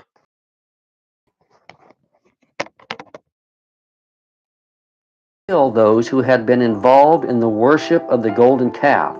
In Exodus 32:28, we see that 3,000 died as a result. Now, with this being the case, there should be a mass graveyard site close by to this area. Interestingly, we find a site about 4 to 5 feet. There are thousands of standing stones that appear to have been used as grave markers in this flat plain. This area is also fenced off by the Saudi government and declared as an archaeological site. Also, close by to this mountain, there has been found a menorah painting which gives evidence that the Israelites were in this area. What I found these menorah inscriptions is very odd. Why? Around this menorah inscriptions, there is so many old letter was there. This old letter is very. The 7 candlesticks. That's what that's representing. Huh. Similar Hebrew letters and call it maybe Talmudic. Talmudic, it means BC 13 to BC 15. It's almost Exodus times. This letter with menorah together here.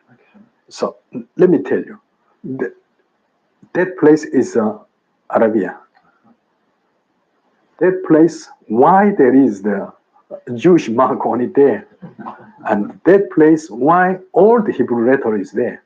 Unfortunately, this painting has been chiseled away in recent years, but older photos and documentation clearly prove its existence, and even what has been chiseled away shows the amongst the 7 candlesticks. Oh my goodness. The writing's on the wall. The old saying, the writing on the wall. Just like we do today on the bathroom stall walls, they did on rock so that it would live forever, proof of God. And still, that's why this stuff's important to be shown in the church, man. The 7 candlesticks, the 7 stars, the 7 angels. Oh my goodness.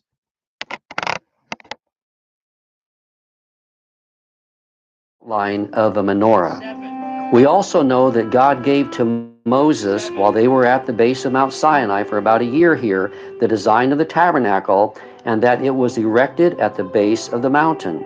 Now, we don't have any evidence of this. The temple has been built.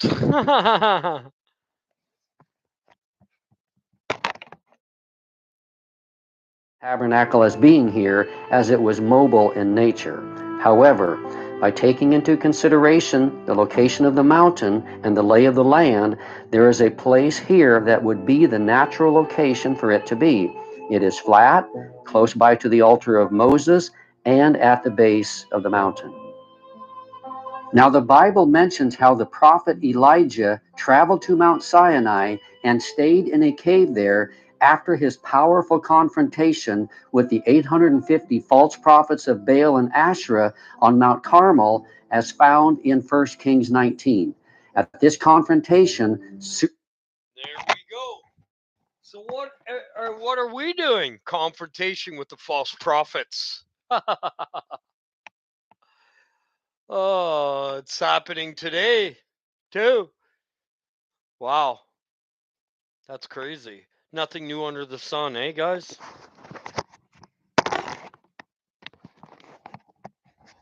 Actually, I'm not having a confrontation with me. They are against me, and then they're saying it's me. I saw that in this one guy's show as they all attacked me. They blamed me, and I wasn't really even saying anything. Oh, give it a rest, harbingers of Christ. What? 3 or 4 people said that. Let it go, harbingers of Christ. Huh. I never said anything to let anything go. So we're fighting the spirit that errs in them, not them. We don't fight them. We fight principalities in high places. Huh. Doesn't that remind you of me?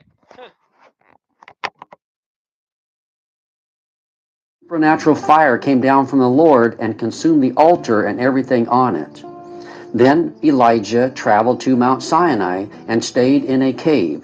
At this cave on Mount Sinai, God spoke to Elijah and strengthened him. Interestingly, on the side of the believed Mount Sinai is a large cave that perfectly matches Scripture and where Elijah could have stayed. This cave is known as the Cave of Elijah. It is also the only large cave in this area of mountains. There are also many other evidences that can be found around Mount Sinai that support it as the true location of Mount Sinai. Now it says in Exodus 15, it says, then they came to Elim, where there were 12 springs of water and 70 date palms, and they camped there beside the waters. And you can see in this video, this place has been found. This very place that it talks about has been found, and it supports the biblical text. To this day, there are many palm trees and exactly 12 wells here. This would have provided water and met all the needs of the Israelites. Here you can see this area with the palm trees and some of the wells. The Saudi locals in the area point out that this is Elim and has been known by this name as long as they can remember.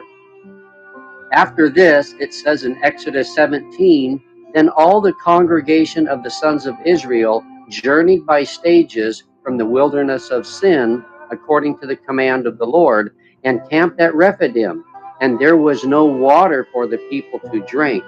Therefore the people quarreled with Moses and said, "Give us water that we may drink." And here is where Moses struck the rock, and water gushed out and came out from this rock. Now this rock that Moses struck and God split in two is believed to have been found and is a perfect match with the biblical account. It is massive in size and sits upon a small hill. It's also located in a large valley where the Israelites could have camped and can be seen from a long distance away. It shows water grooves in it where massive amounts of water ran down from it. And you can see this rock and the water channels and grooves that were made when the water gushed out from it. Now God confirms this in Isaiah 28:21. It says, "They did not thirst when he led them through the deserts. He made the water flow out of the rock for them. He split the rock and the water gushed out." And this is exactly what we see here at this large, massive rock at Rephidim. And then it says in Psalm 78, it says, "He split the rocks in the wilderness and gave them abundant drink like the ocean depths. He brought forth streams also." So where do you think they got the saying you can't get water, squeeze water out of a rock, man? That's right out of the Bible. Oh, they take Bible sayings and they, like, you make the bed, you lie in it, reap what you sow. I recompense your recompense on your head. The Bible's all around them. They just change the words.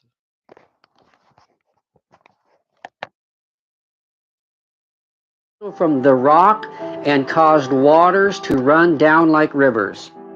Now this rock from which the water flowed here at Rephidim is also referred to as the rock of Horeb because it is close by to Mount Sinai, also known as Mount Horeb.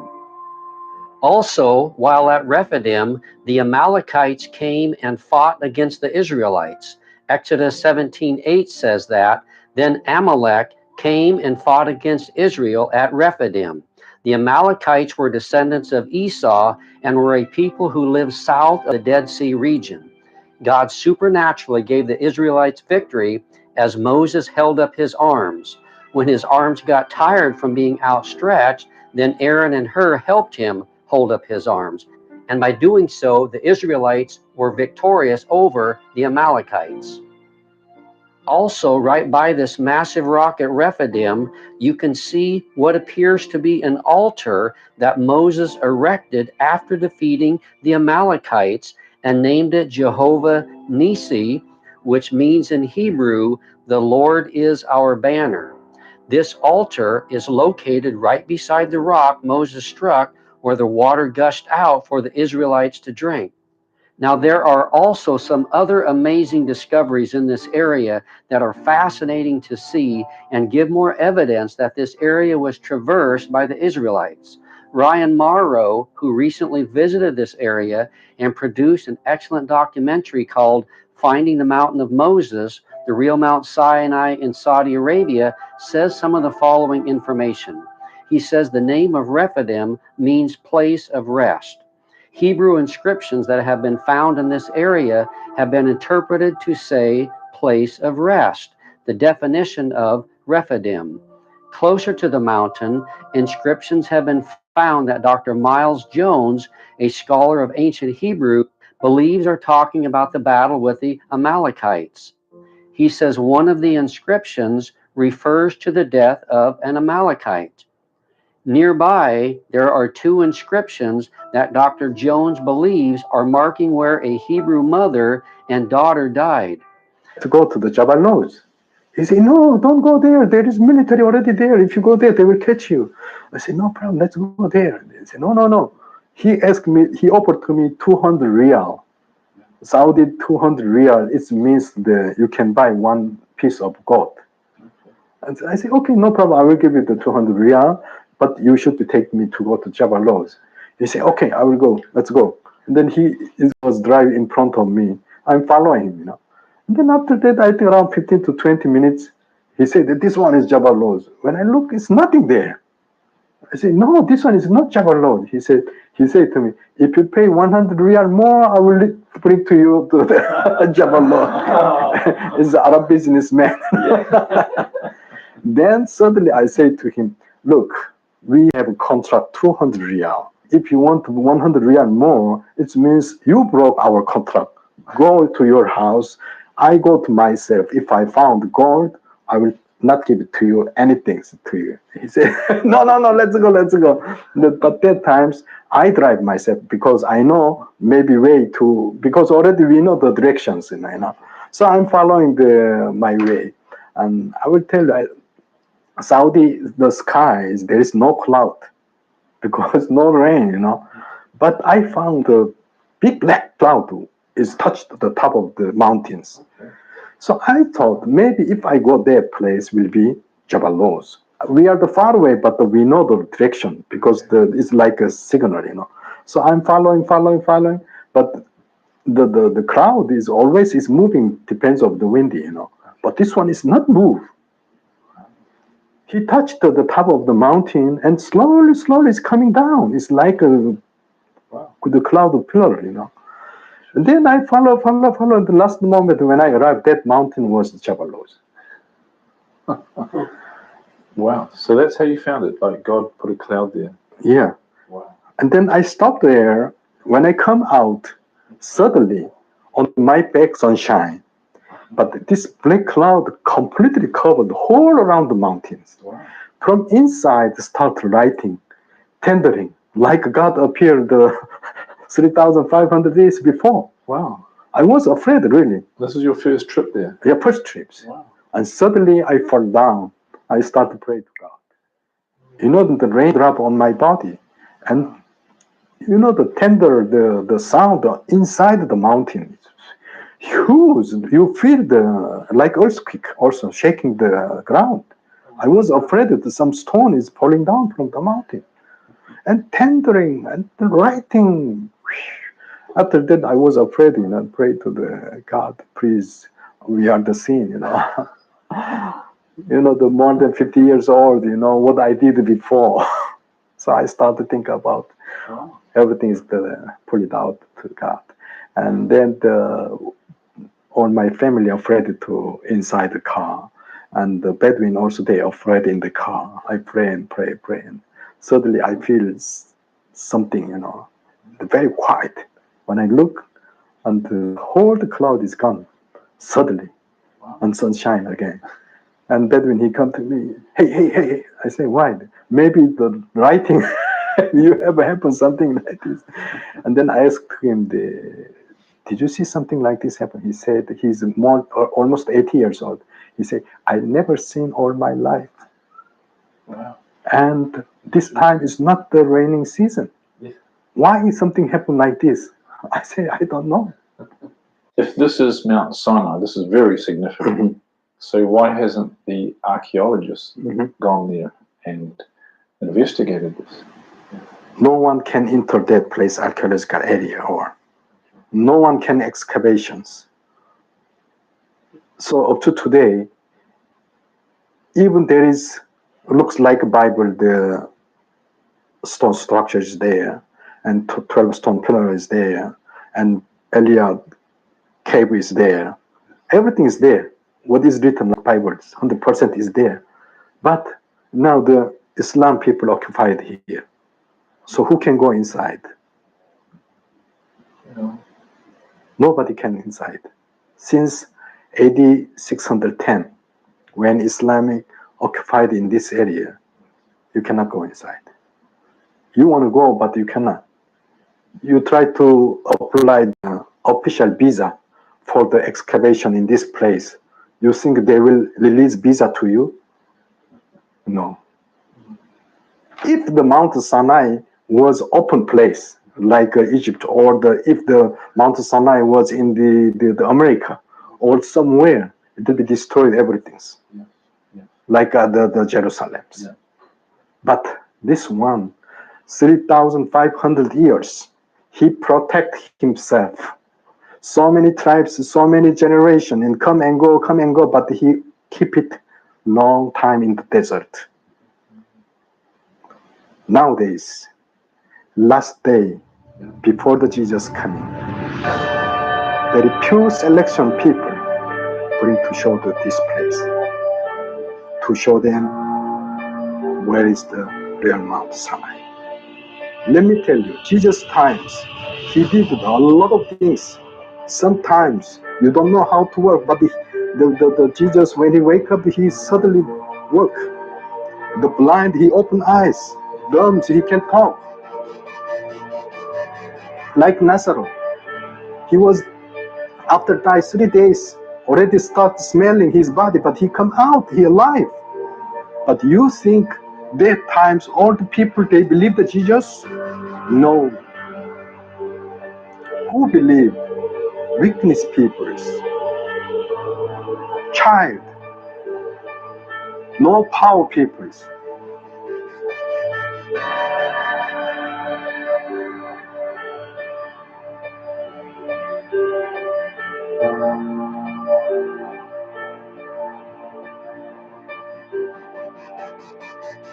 And God looked upon the earth, and behold, it was corrupt, for all flesh had corrupted his way upon the earth.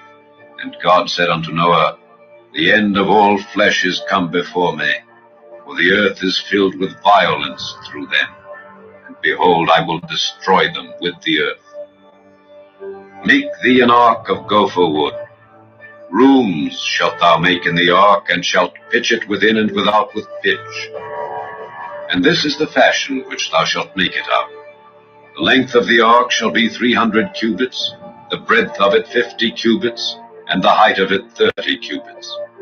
A window shalt thou make to the ark, and in a cubit shalt thou finish it above, and the door of the ark shalt thou set in the side thereof. With lower, second, and third stories shalt thou make it. And behold, I, even I, do bring a flood of waters upon the earth, to destroy all flesh wherein is the breath of life from under heaven. And everything that is in the earth shall die.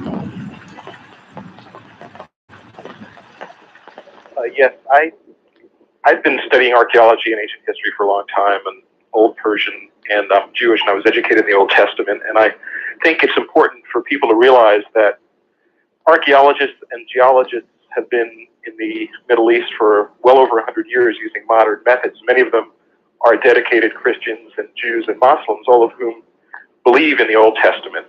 And the reason why none of them think that Noah's Ark could be on Mount Ararat is because from what we know of modern science, it would take Mount Ararat, I don't know what, 13,000, 14,000 feet.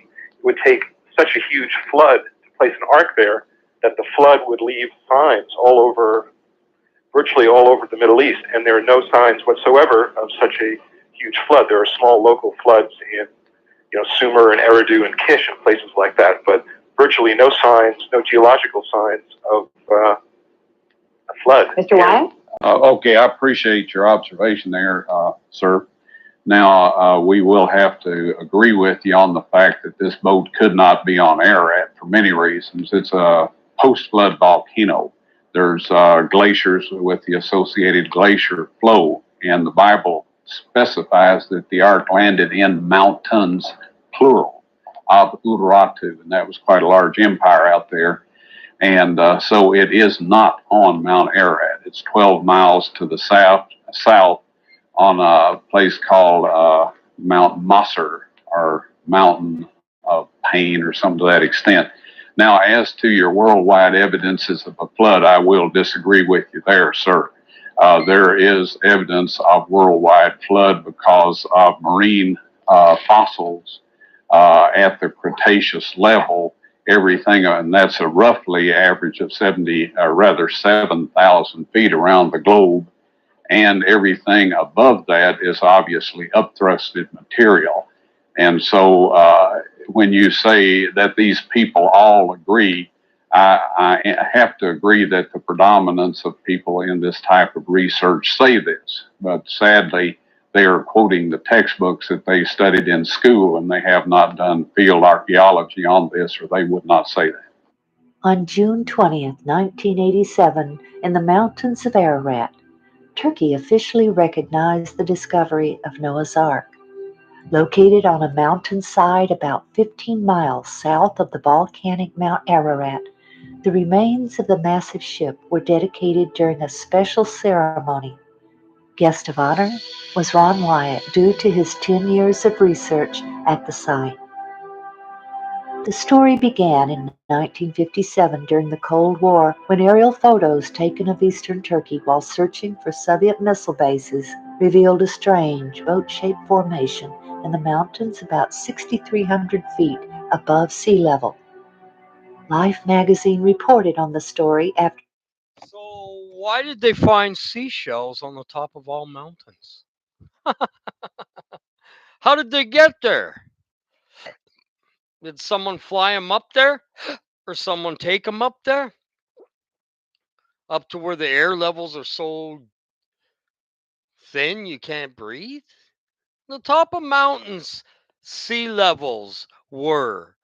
And remember, he said he didn't find it, but they did find it after. That's what they're showing you now. On Mount Ararat.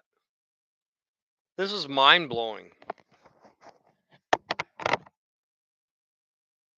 An expedition from the United States went to the site in 1960. Blowing holes in the strange formation, the members of the team came away with the conclusion that there was nothing there of any archaeological interest. Ron Wyatt, like many others, read the story, but he found it. Further exploration.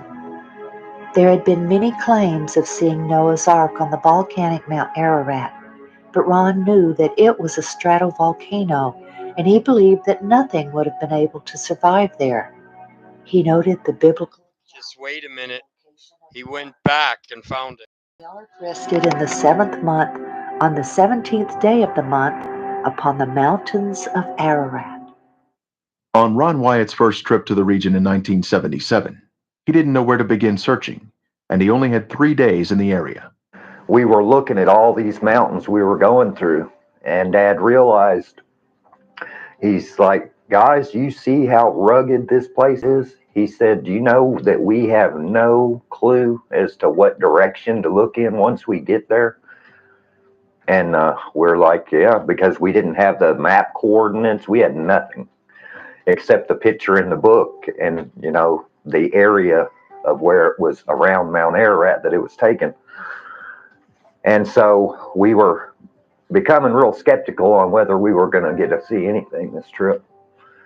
And then once we got off the train, we hired a cab to take us in to Dugobazit, the town close to Mount Ararat. And while we were driving, it was at night, and Dad said, guys, he quoted the scripture. And so Dad said we should all say a prayer that God help us know which way to look. And we basically all three just said a separate prayer, bowed our heads and said a separate prayer in the car silently. And just a few minutes later, the car died and everything went off. The headlights, the engine shut off, everything. So he had to immediately pull over because it was night and you couldn't see. And so he got up under the hood and looked, and he couldn't find anything wrong, didn't know what was wrong with it. And he just goes like this. He couldn't speak much English, so he just goes, you know, and he sits back down in the car and tries it, and it starts back up. Well, during that time, Dad said, hey, you know, we just got done saying that prayer, and then the car died. He said, just in case that was God's answering our prayer, let's pile up a big pile of rocks here on the side of the road to mark where this car stopped. Okay. So we did it. And then the car started back up and we hopped back in and went on down the road. And it. See how God, hey? He answered the prayer right away because he knew that they only had so much time there. He does that with me all the time. Did it again. Everything, lights and everything shut off again. And we're like, oh man, you know. And Dad said, well, you know, let's pile up another pile of rocks here. And so we did that and then sat there a few minutes and the car started right back up again. and just went a few more miles, and it did it again the third time. And by then, my dad was a little skeptical. Even he said, "Well, guys, I think the car's probably just messed up." Yeah. He said, "But just in case, let's pile up another big pile of rocks here, just in case this is something, you know." And so we all figured, well, yeah, the car's just breaking down. And so then after that, the car started right back up, and we drove on into town and got our hotel room. Yeah, and then no trouble. Yeah, I got the hotel room. Then the next day, I guess we got a cab, and he took us out. It was somebody from the village around there. He was our guide actually, and he took us out. And we found the pile of rocks, the first pile, and I guess we went to the first pile because we had three piles there. I think we went to the first one first and walked out. You know, it was hot. We had a canteen, ended up having a hole in it. So yeah, we drank what water we could before it all emptied out. Yeah, so we all drank it, so it wouldn't. Yeah, we all got sunburnt in that, but we found the anchor stone, which we had never seen one. Dad had seen some in pictures, some smaller ones, but nothing that big. So he kind of knew what it was. And there were 8 crosses on the anchor stone. Yeah, 8 crosses on the anchor stone. Yeah, the next pile. Did the next one go to the village and the house? Yeah, the next pile of rocks went to Noah's, the house and the graveyard. Yeah. This photo was taken in 1977 by Ron Wyatt, showing the walls of Noah's home. Since then, all the walls have been torn down by local treasure seekers.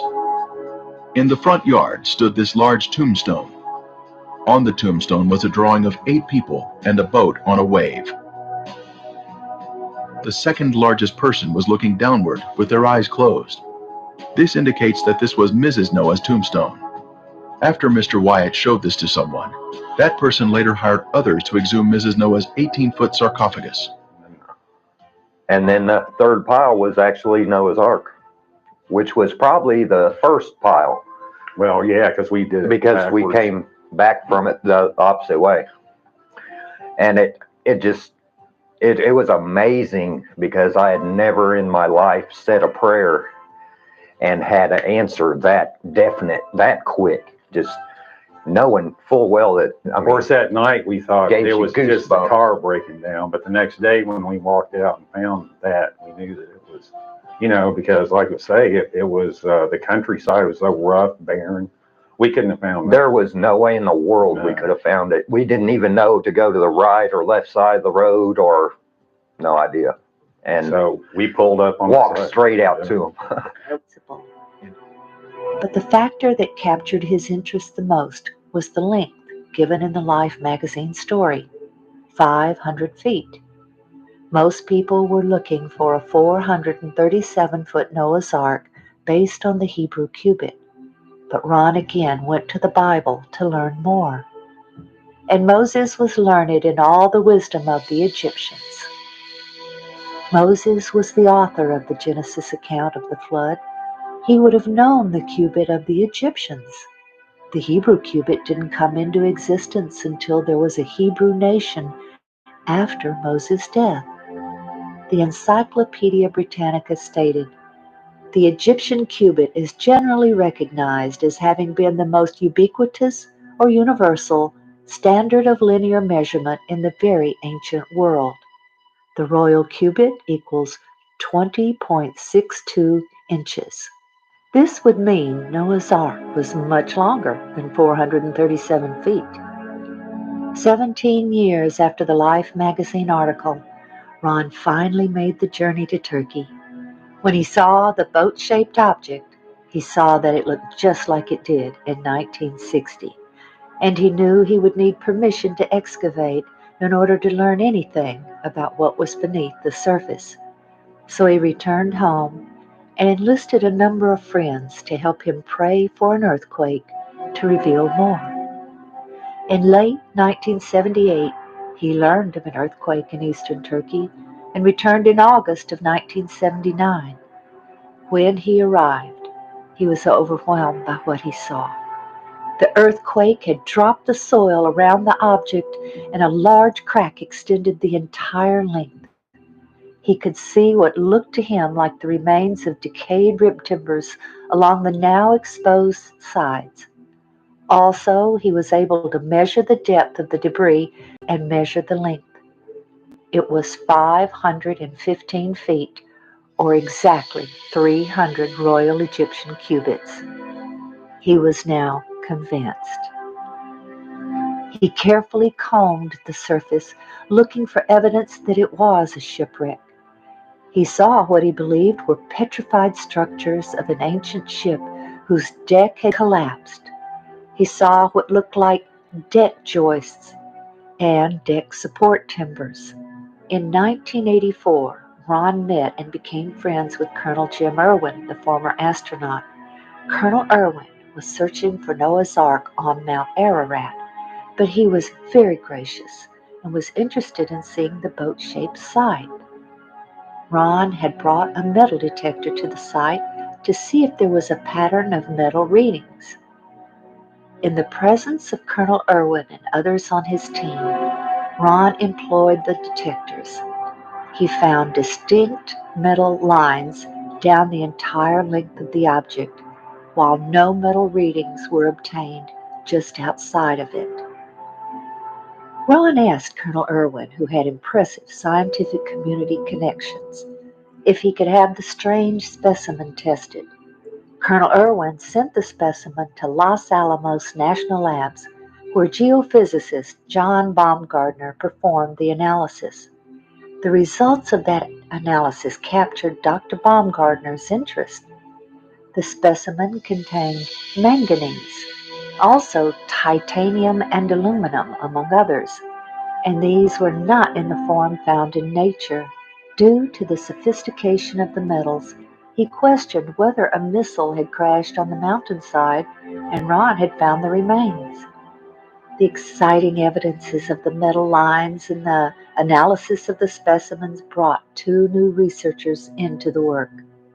Dr. Baumgartner and David Fassel, the marine salvage expert who knew all about ships and their construction. They both joined the team. Oh, look at that. Oh, well, wait a minute. Wait, let me get a close-up of that. Kind of, You want my hand in there? yeah, just to point at those little flakes of iron that are coming out, like right there. There and there. Huh.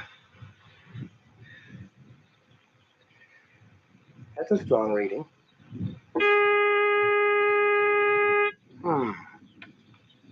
Well, I'd save that those frames right there. okay. Keep walking. Do you want a measuring tape to measure these things, how far apart they are?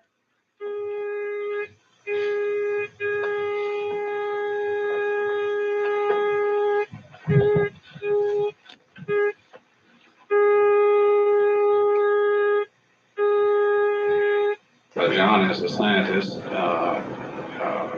might I take the liberty here to ask you, do you really honestly believe that you have been on the remains of Noah's Ark? I have no doubt in my mind. This has to be a man-made structure. It's full of metal. The metal has a regular pattern to it, and the size of the thing and the shape of the thing is such that it's almost certainly a large boat. Dr. Baumgartner and Ron scanned the entire site with 3 different types of metal detectors. Placing rocks at each metal reading, they then attached tapes to show the lines. While Turkish scientists and archaeologists did their own research, Ron and his associates continued their work. The next step was subsurface interface radar. There's the longitudinal bulkhead. You ought to see them popping out, Ron. Yeah, there they are. Here, there's Yeah. another one. There's the key line right there. Yeah.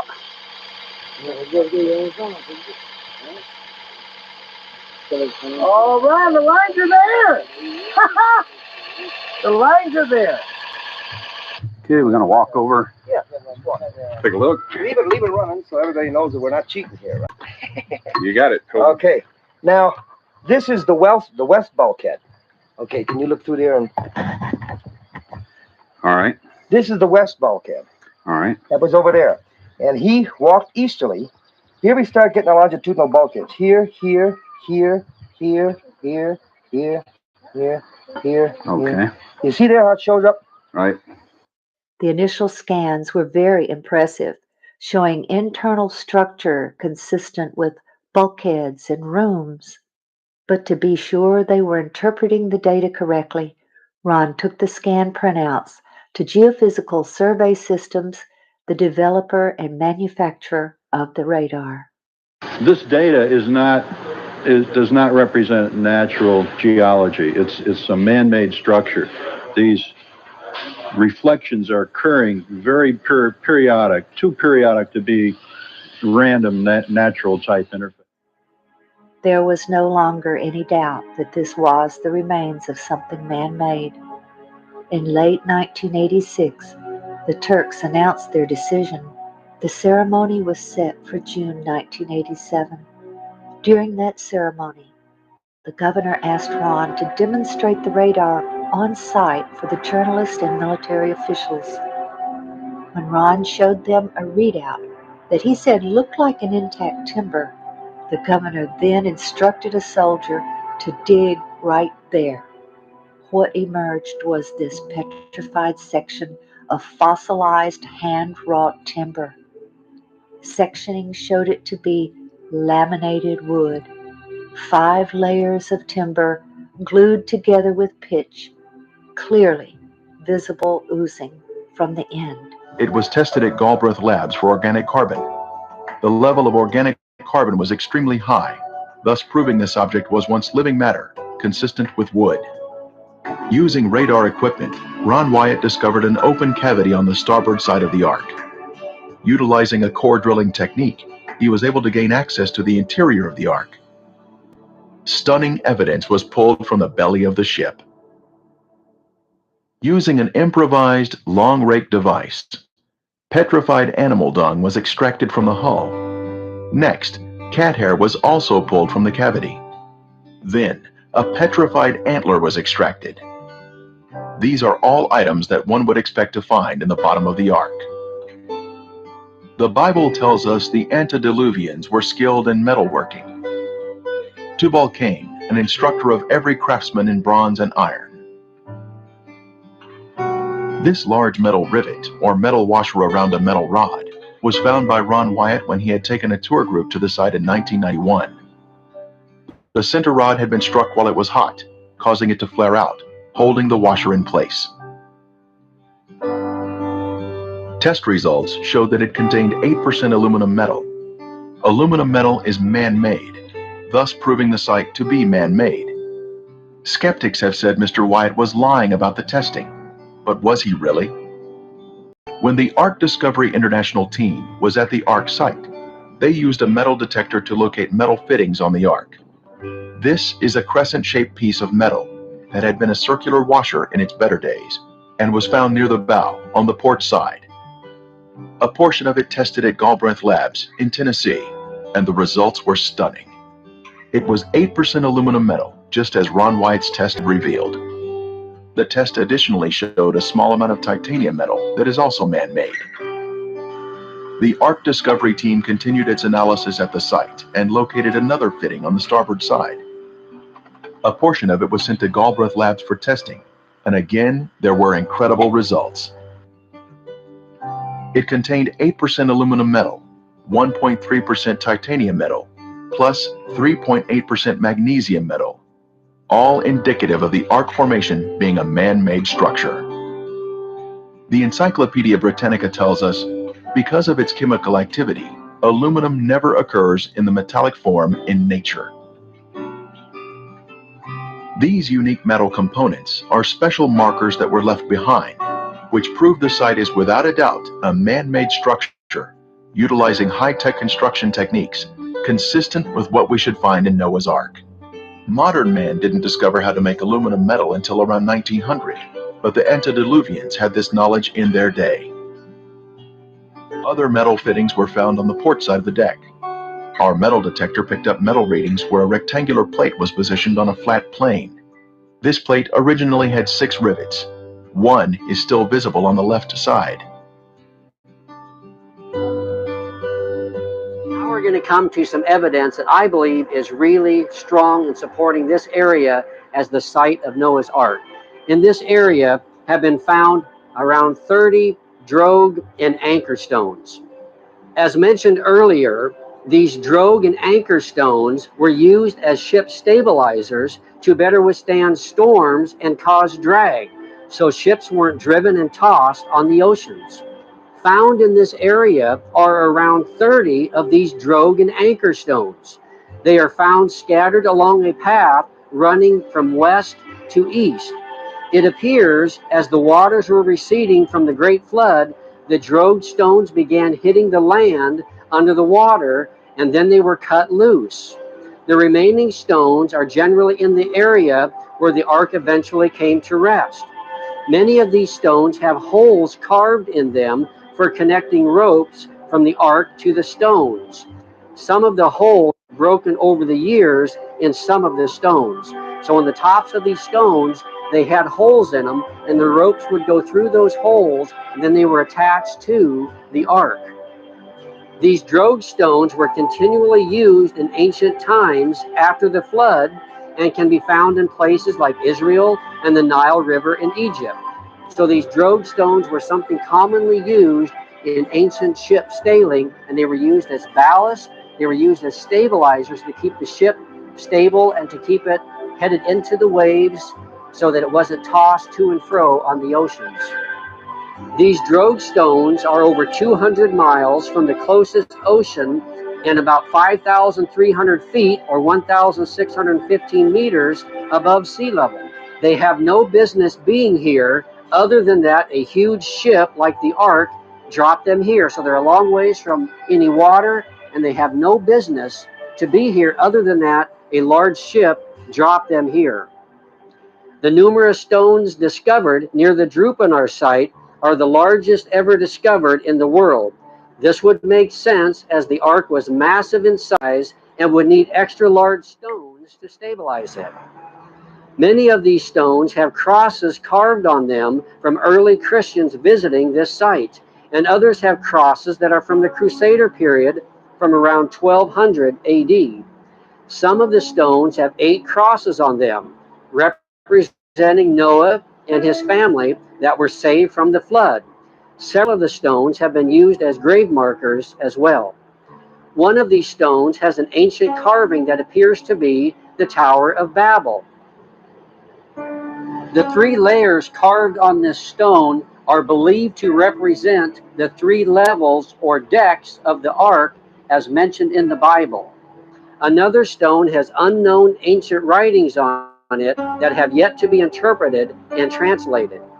All these carvings reveal that this site was venerated long ago and visited by religious people for thousands of years. Another large stone is believed to have been used as a sounding stone for measuring the depth of the water under the ark.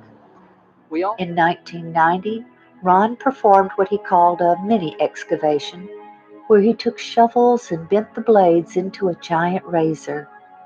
He and his associates then shaved off a very thin layer from one section, smoothing it to show the color difference between the structure members and the matrix.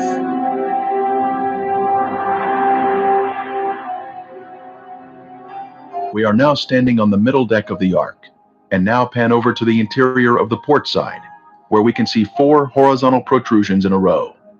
They are arranged in a regular pattern, indicating man-made construction. These would have been horizontal deck support timbers, extending toward the middle of the deck. At the stern, we can see the symmetrical shape of the boat, including the center mound, where the decks have collapsed, one on top of another. Continuing to inspect the stern, we can see 5 objects in a row along the inside port area of the deck. These have been measured at regular intervals and appear to be vertical posts that would have supported the deck.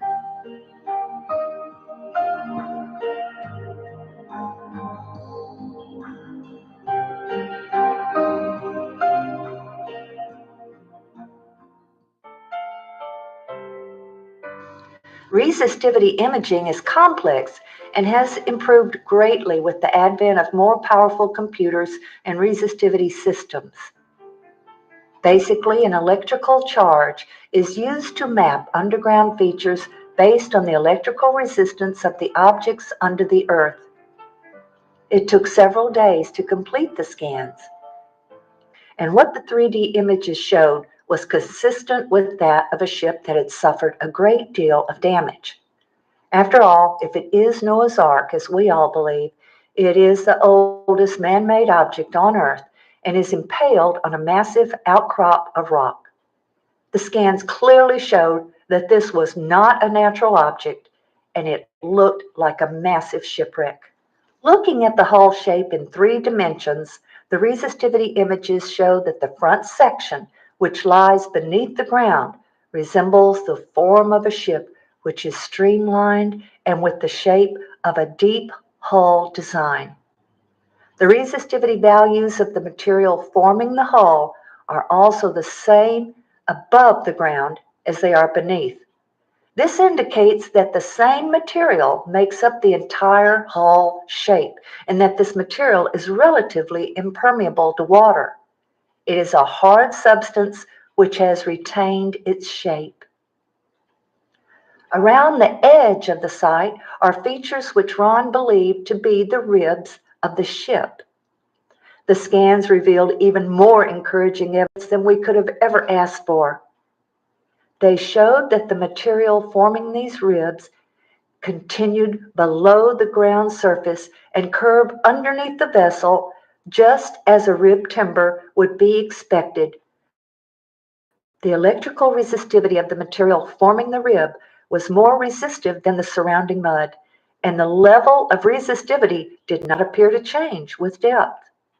Ron Wyatt used to point on the inner side of the ship's hull to a series of equally spaced protrusions which are projected at 90 degrees from the outer edge of the hull towards the inside of the ship. He believed these were deck joists which once held a floor or ceiling of some type. The scans revealed that these protrusions were of the same resistivity as the apparent rib material. They also revealed that they extended back into the hull and connected directly to the adjacent rib, exactly as Ron believed. In 2019, radar scans were again done, which we helped finance but were not present for. They also revealed the presence of straight lines, which were consistent with walls, and 90-degree lines consistent with being rooms. We believe this is a ship, a massive ship. It bears the shape of a ship and the features of a ship. It is 6,300 feet up in the mountains of Ararat. The internal features are exactly the dimensions given in the Bible using the ancient cubit of 20.6 inches, later called the Royal Egyptian Cubit. Finding Noah's Ark means nothing if it does not strengthen our faith or lead a non-believer to the knowledge of the truth. The truth that we have a Creator who loves us and wants us to come to Him and be saved by the blood of His Son. Photos taken at different times of the year have brought out different features of the boat. There was so much convincing evidence uncovered at the site that the Turkish government declared this area to be Noah's Ark National Park. And yet today, the world is unaware of this amazing discovery.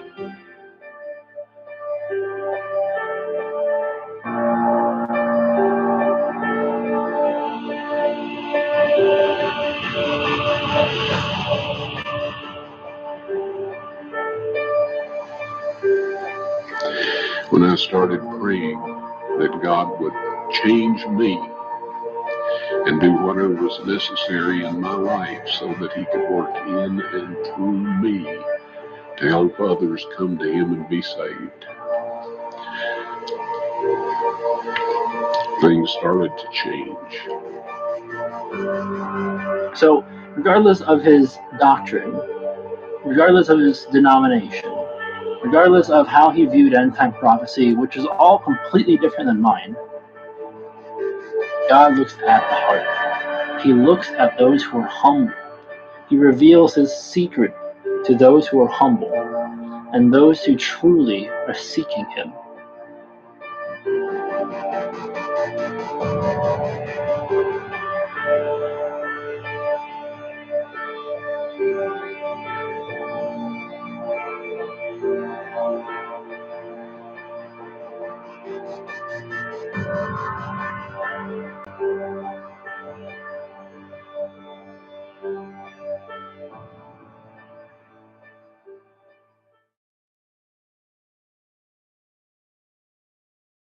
Ron Wyatt claimed to find the blood of Jesus Christ.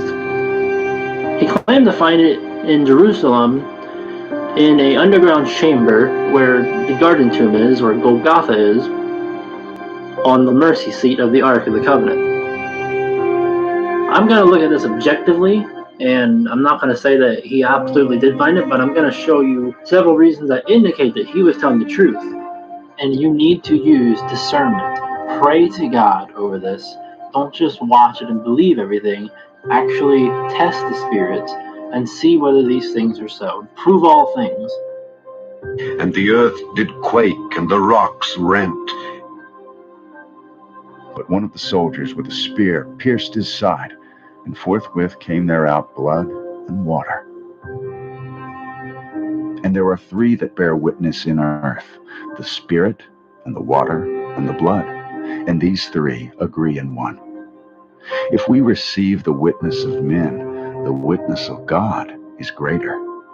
For this is the witness of God, which he hath testified of his Son.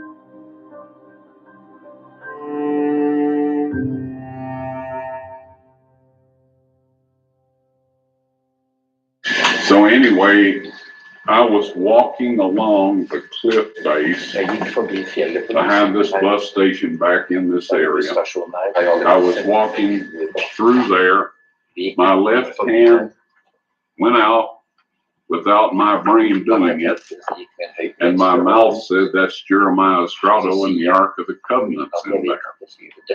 Well, I was dumbfounded. This sort of thing doesn't happen to me. In fact, I resist that sort of thing because people that I consider wackos say they have those kinds of experiences. And I still think that most of them that say they have these experiences are wackos. But sometimes, in other words, I don't feel comfortable with that kind of experience. But our tickets were due the next morning, so we flew home. I told the man, he said, "That's wonderful." He says, "We'll let you dig there. We'll give you all the help you need, a place to stay, provide you food, do your laundry." And this is Israeli. They don't do that. We went home, and I had no idea why the Ark of the Covenant had been there. I never even thought about it. My cup was running over already with things that God had shown me. And so, I was not looking for anything else. So I went home, prayed, and asked the Lord to help me understand why the Ark of the Covenant might possibly be in that place. I was impressed to read the history of the conquest of Jerusalem, and in this 2 Kings chapter 25, it says that Nebuchadnezzar built forts against the city round about. That in modern language is a siege wall. Now this meant that nobody could take anything out of the city or bring anything into the city. So the Ark of the Covenant had to be hidden in the city, under the city, or inside the siege wall. All right. Well, we don't know for sure where the Babylonian siege wall was located, but we know where Titus's siege wall was located. All right. Catapults had the same range back in Nebuchadnezzar's time as they did in Titus's time. And they always built these siege walls out of range of the catapults that were defending the city. So we know where it had to have been. And from the siege wall, people could not observe, watchmen walking the wall, the siege wall, couldn't observe somebody bringing something out into that cliff over there. So I thought, okay, that makes it reasonable. We got ready, came back and started digging January 1979. And January 6, 1982, at 2 o'clock in the afternoon, I found the Ark of the Covenant. All right, you would not believe the amount of stone and dirt and everything we had. There was the little Arab guy that was letting us eat at his restaurant. He was a full-grown man, but he's about that tall and small, petite. So as we went through this cave system, he would crawl into the chambers, and I'd give him a light, and he'd shine it around, and I'd peek through to see if it looked like anything in there. So we did this over and over, and we came to this one hole. After you wouldn't believe where all we had gone in that cave. And at this point in time, we had gone about 45 feet down and then back up. And here this hole was in the wall, about that big around, and there was a stalactite hanging right down the middle of it. The only stalactite I had seen in the cave that wasn't just little ones. This was a big one, and I have it in my collection of things. So I broke it off, made the hole big enough for him to get in, and he was crawling in there, and I started to hand him the light so he could do what we had been doing, several days. He came tearing out of there. His eyes were big as human eyes can get, and he said, "What's in there? What's in there? I'm not going back in there." And I said, "Well, what did you see?" He said, "I didn't see anything." And I thought, well, okay. Now, he'd been in tighter places than that and had not responded that well. So I got this little beam of light, in a very dark place here.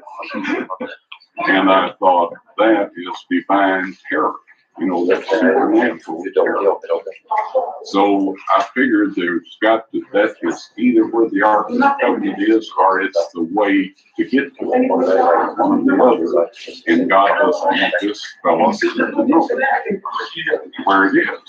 So anyway, he said, he just said, I must get out here. So I made the hole big enough for me to get in. I got in there, folks, it was full of rocks, bigger than these here, up to within 18 inches or so of the ceiling. If this young man hadn't been terrorized and come scooting out of there like he did, I would not have gone in there. Like these rocks, you've been thousands of for 3 years. So anyway, I crawled in there with the flashlight, crawled around on top of the rocks, and I shined the light down between the cracks in the rock, and there a flat gold thing reflected back at me. So I moved over and shined down to another. There was 2 reflections, one here, one there, and one over here. So I knew it was a flat gold top. And I thought, the Ark of the Covenant. I forgot about the cherubims, sitting on top. They'd have been poking up through it. That was the top of the mercy seat. But anyway, I started moving these rocks, and I stuck them everywhere I could. By the time I got down to that gold surface, I had them behind my shoulders, leaning back against them, and it was the table of showbread. Well, hey, that's not a bad thing. Huh? But anyway, I was looking for the Ark of the Covenant, and it was only then that I took time to carefully examine the rest of the chamber. See, I had just crawled in, took a quick look, and started checking down under the rocks. So as I moved the flashlight along the wall, I saw a stone box sitting against the wall about this low, this much space between it and the ceiling. The lid was broke, slid around, and right above it was a crack with dark brown-looking material at the bottom on the bottom of this crack, and I was able to see the top of the lid of the box. On both sides of the broken pieces was more of this brown stuff.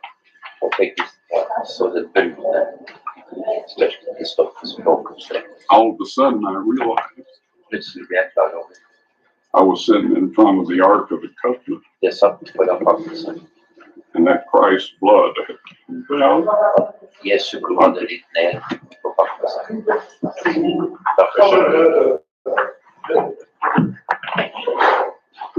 I had never heard anybody preach anything like this. And it was too much. When I regained consciousness, my watch began 45 minutes passed from the time I crawled in the chamber, because I figured I found the Ark of the Covenant in there. I wanted to know what time it was. So anyway, it was 2 o'clock when I entered the chamber. And after I regained consciousness at 2:45, I couldn't see down in there. I knew what it was. Now, I'm not a body language expert, but this guy seems to be telling the truth. He seems to be recollecting real events by his hand movements and just by the way that he explains things. And I cut a lot of this out as well just to condense it for this video. But again, I'm going to be objective about this. My main point here is that he really does seem to be recalling events as he experienced them.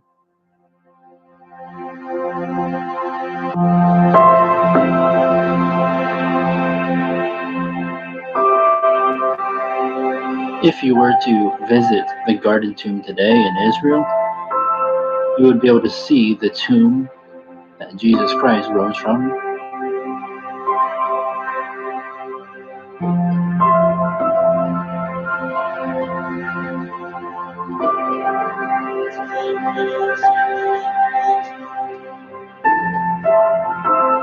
It's a long video, so you'd have to watch it over time.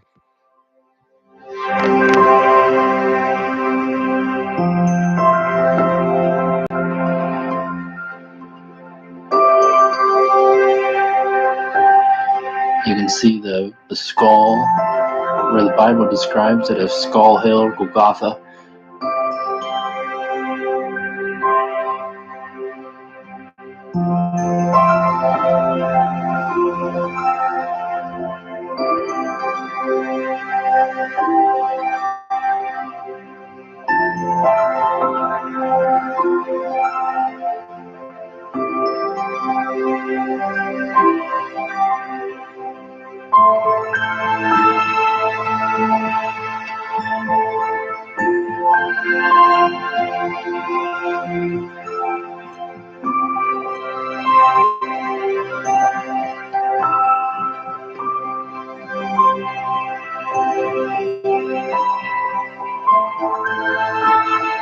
And you can also see the place where they covered up Ron Wyatt's excavation, the place where Jesus was crucified. And it's pretty hidden, so you have to know where it is. This family here who is visiting the Garden Tomb, fortunately for them, the gardener, he knew where Ron Wyatt's excavation was.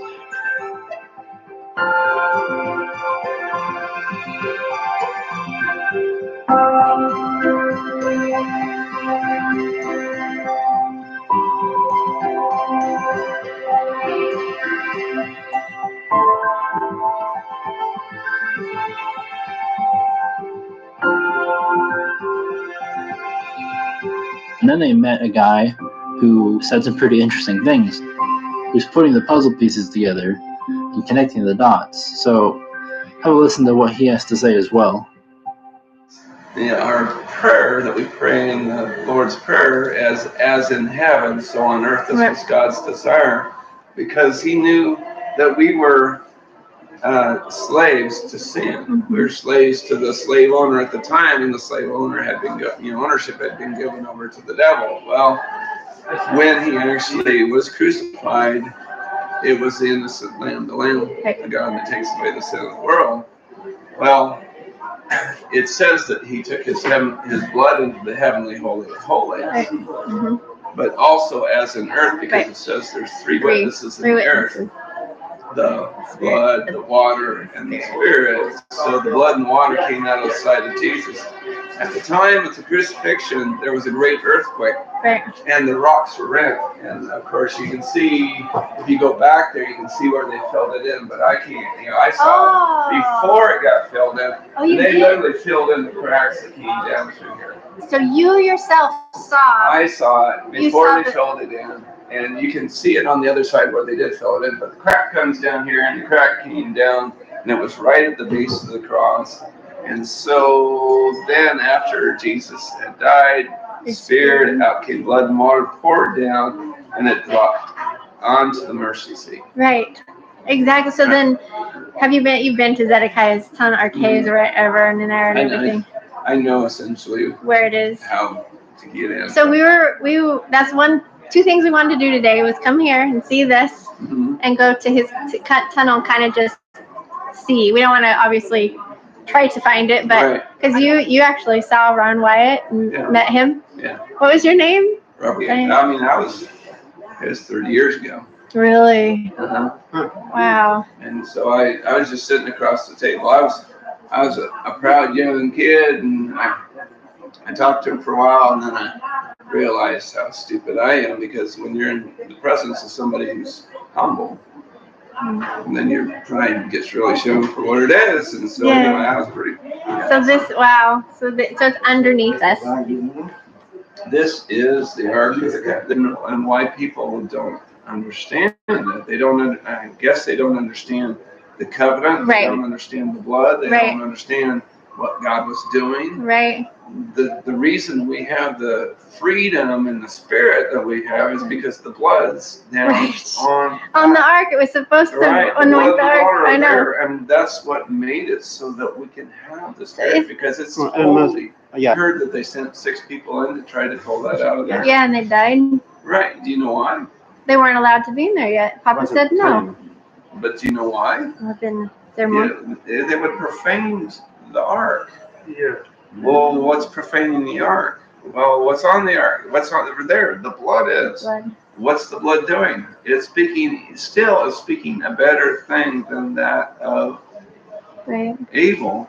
And the thing is, it's the throne of God in the earth, as in heaven, so on earth. We got something rocking. I mean, I say rocking, but we got something going on here. This is, to understand. That won't be messed with until that which restrains him is taken away. Exactly. And when that happens, we're going to have hell revealed on this earth. And that's the great tribulation. Important witness that is going to be an important witness. Right. That blood on the ark, so that has to be preserved until the time's right. Must be. Yeah, and then when the abomination of desolation is when the man of sin sits on the throne and proclaims himself God. Right. So whatever he does, profane, because that's what the devil's always trying to get in. I'm so thankful to run into you guys. Yeah. Yeah. This is confirmation from someone else. We try to tell our friends this, and they just don't. They just don't want to believe it because it's too crazy.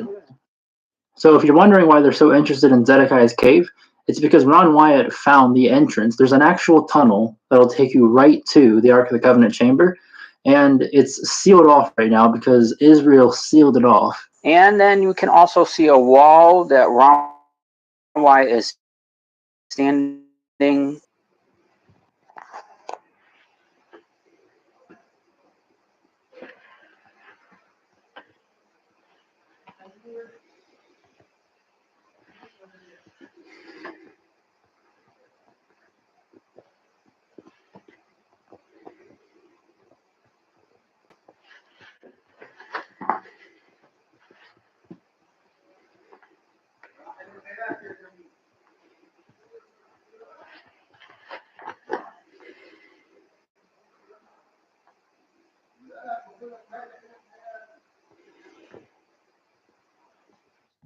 Sorry, guys, I didn't know this video was going to be this long.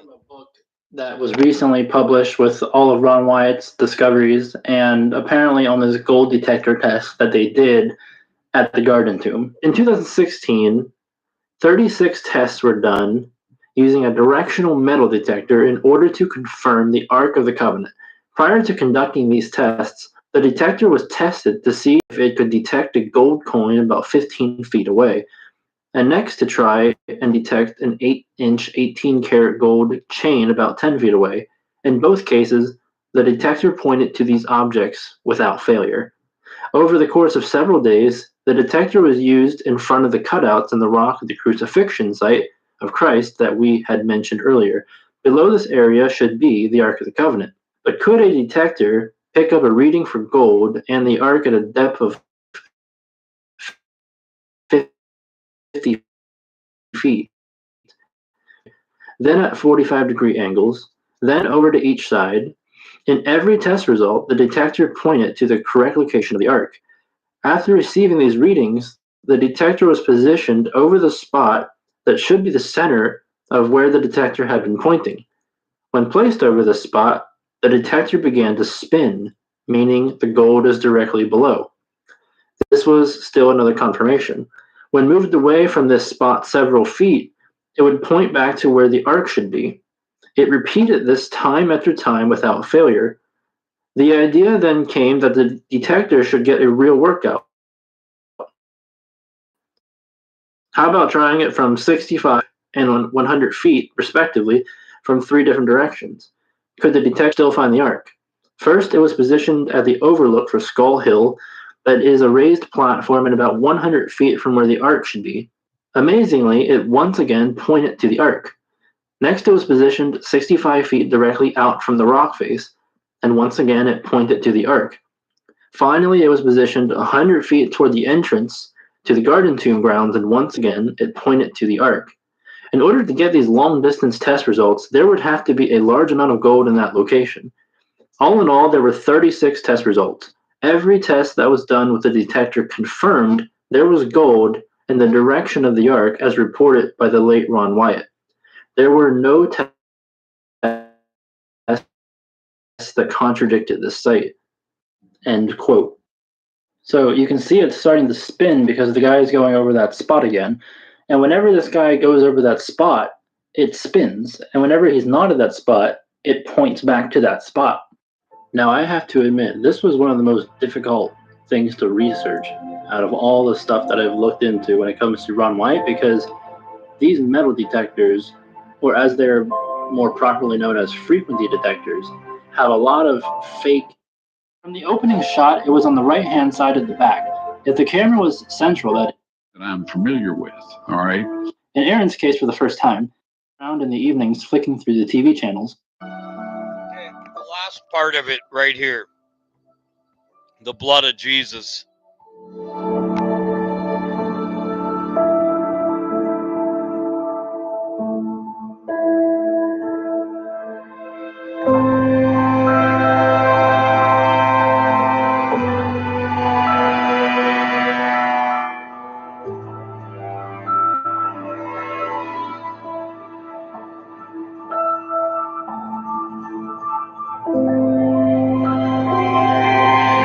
Now, when Christ died and the earth shook and the rocks were rent, a crack came right down the entire face of the escarpment, right past the left side of the cross hole, and the stone opened up.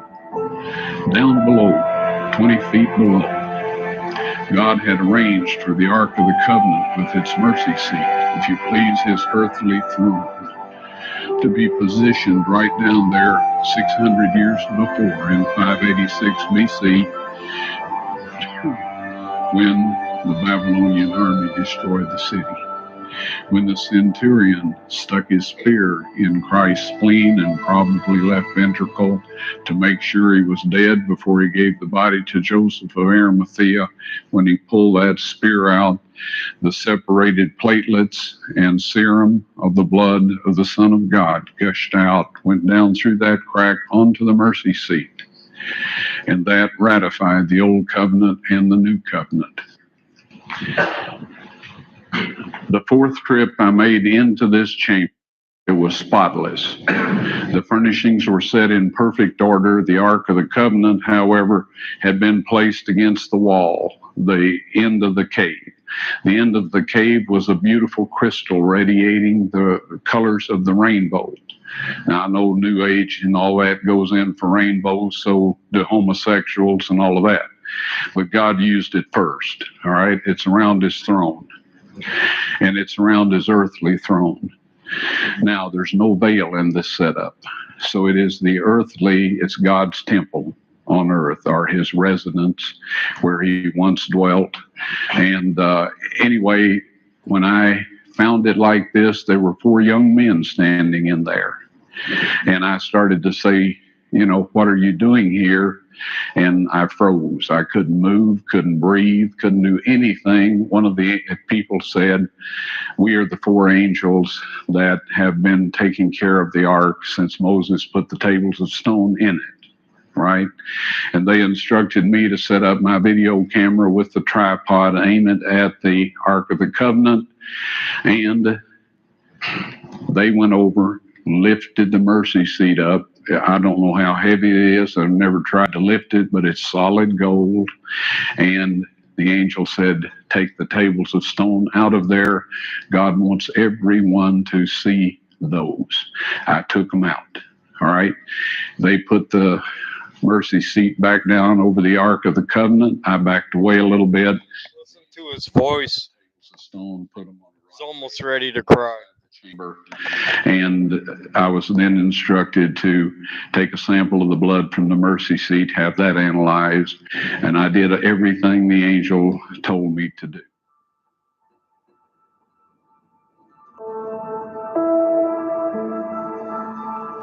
Here we go, man. Is that you said that you had the blood of our Lord examined by the Israelis. That's correct. What was their determination of that? Okay, real quickly, okay. Dried blood is dead blood. Everybody knows that, all right? They can test the blood of the pharaohs, the mummies of the pharaohs, all right? There's certain things they can do. They cannot get a chromosome count by any method I'm familiar with, all right? Things keep changing. I don't profess to know everything. However, there's no way I know that you can get a chromosome count out of dead blood. You can get DNA and some other things, but not a chromosome count, all right? That's done by living white blood cells. Now then, first of all, in this analysis, I took the blood into a laboratory in Israel. I asked one of the people I work with in antiquities, where is a good laboratory that does reliable work? And they said such and such. I cry when I listen to this. I just said, please examine this blood and tell me what you can tell me about it, right? They said, well, look, we're going to reconstitute it. We're going to put it in normal saline and keep it at body temperature for 72 hours with gentle swirling, all right? That's their business. That's great. I said, now I want to be there when you check it out. They said, fine. So I was back. They checked it out. I said, now, they said it's human blood. We can tell that. They did whatever tests they need to do. And then I said, take some of the white blood cells and put them in a growth medium and keep them at body temperature for 48 hours. And they said, well, that'll do no good because it's dead blood. I said, would you please do that for me? And they said, okay, we'll do it. So anyway, I said, I want to be there when you take it out and examine it. So I was back there. They took it out, examined it under microscope, and the one technician called the other one over there, and then they called the boss over there, and they were talking Hebrew a mile a minute there for a little bit. And they looked at me and they said, Mr. Wyatt, this human blood only has 24 chromosomes in it. Everybody else has 46. You see, 23 from your mother, 23 from your father, 22 autosomes from your mother, 22 autosomes from your father. You get an X from your mother, you may get an X or a Y from your father, all right?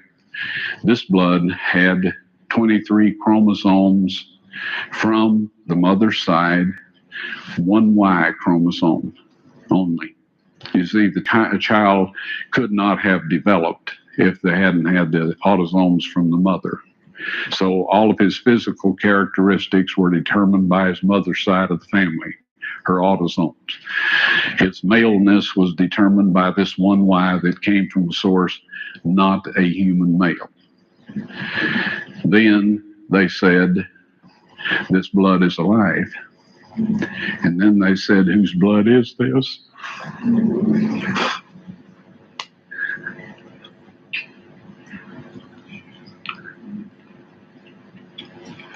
I said, it's the blood of your Messiah.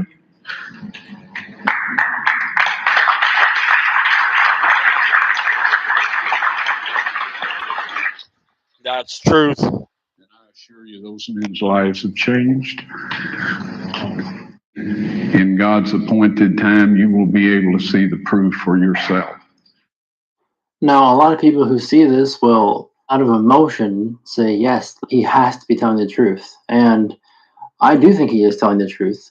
But to be objective about this, something that's really interesting is that he was bold enough to say this in front of a geneticist, someone who actually knows how this stuff works. This is Dr. Eugene Dunkley, a geneticist from England, and this is in 1999, that he says, I do remember that Ron was reluctant to say anything about the finding, but he felt moved during his talk at our church, having met with me earlier, to say what he had found.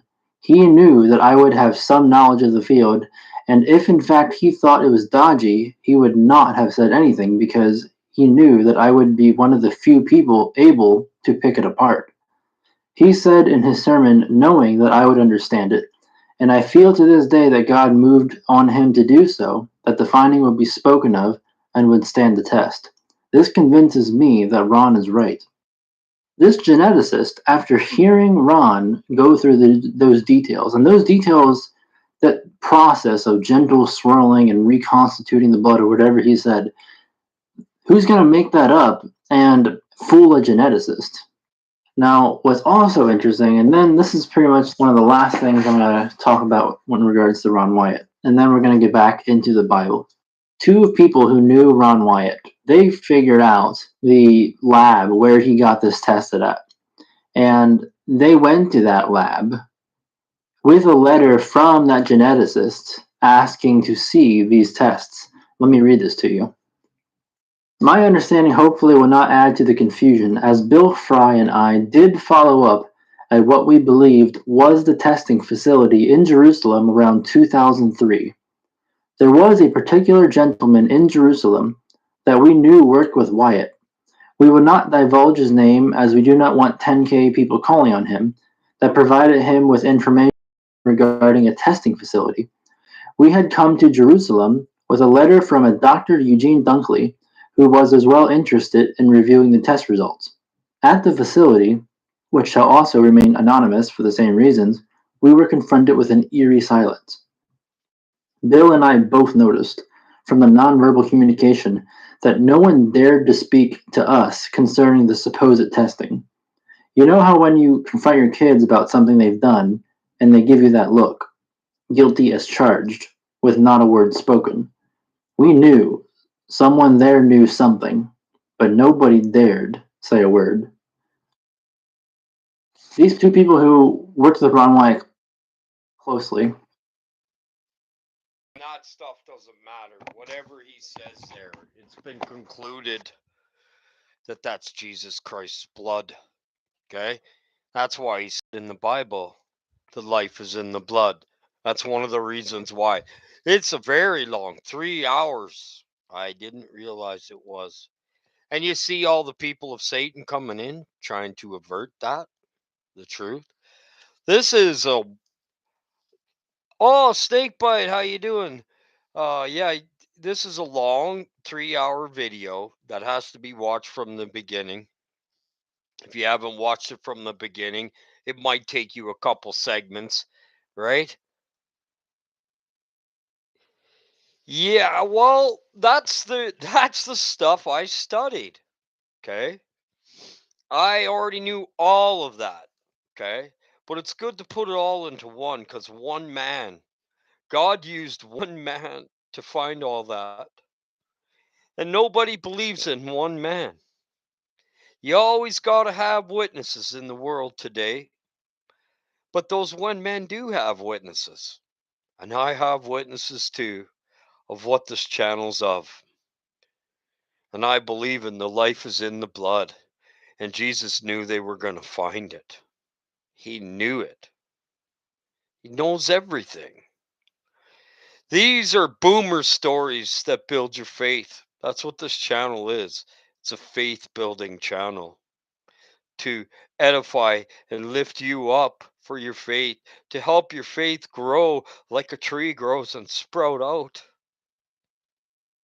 We are at the end of time. Too much stuff was found. Too much stuff. Little statues of dinosaurs and men having sex with them. The dinosaurs are a lizard race. That's all they are. Some of them even spoke. Okay.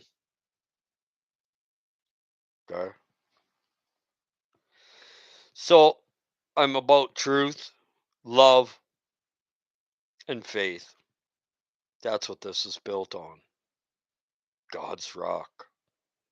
He built this church for us. I'm glad to see you, Snake. I hope you watched the whole video. It's quite extensive. Wow, I didn't think it would be that long. But you know what? If you can't watch it at once and all in one time, it doesn't matter. You can watch it. From the geneticist. When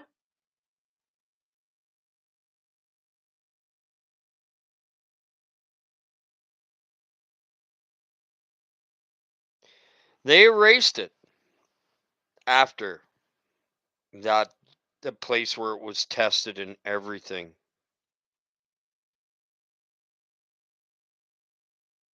That's the end of the story anyway, right? He was just telling you the part where they erased the truth and hid it. This stuff should be taught in a church. It builds faith. And then I had a friend ask me, well, why do you teach that stuff? Because it's truth and it's biblical and it was all found, guys. Okay. I wonder why some teachers try to direct you away from YouTube. One of them said they didn't find Noah's Ark. Jerry knows who the one I'm talking about. There's another false teaching, Jerry.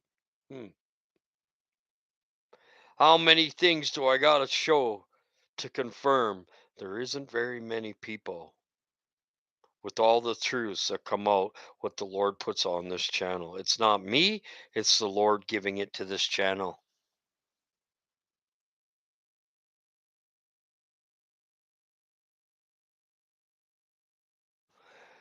Yeah, you got to go back and you got to watch this whole thing. Okay? It's 3 hours and I added another 10 minutes to it. Okay? It's very, very faith building. I cried when he said, you found the blood of Jesus, your Messiah. I cried every time I listened to that. Okay? It's proof. There's proof there. And they're hiding it. Just like they're hiding this.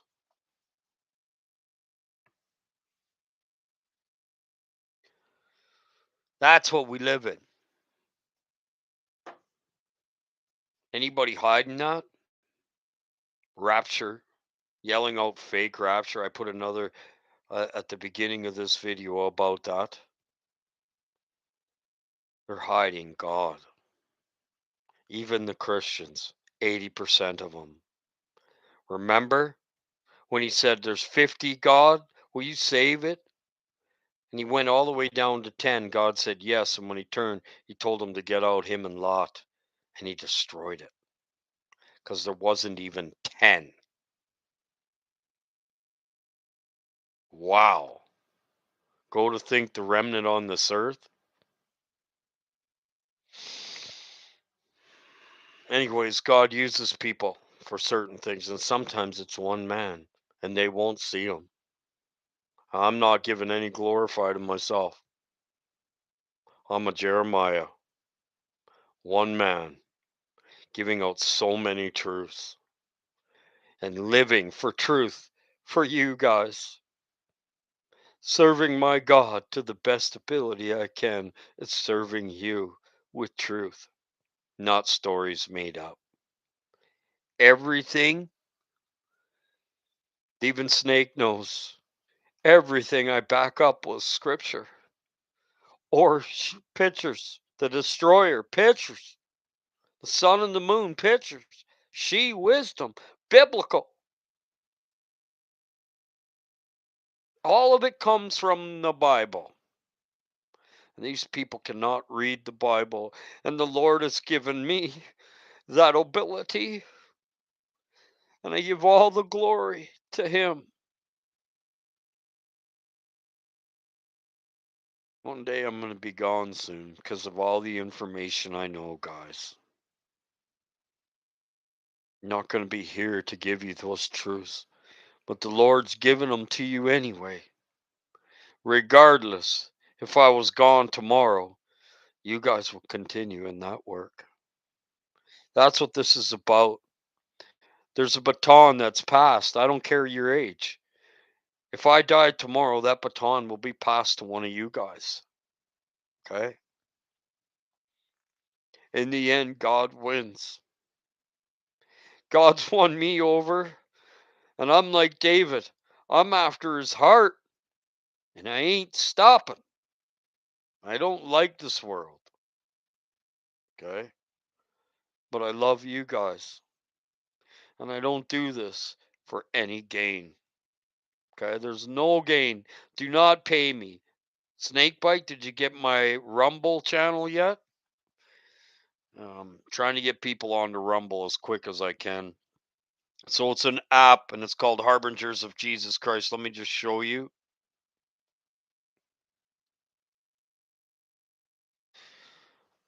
Go punch Rumble in your thing and Harbingers of Jesus Christ all at once and follow so that we can get on somewhere where I can.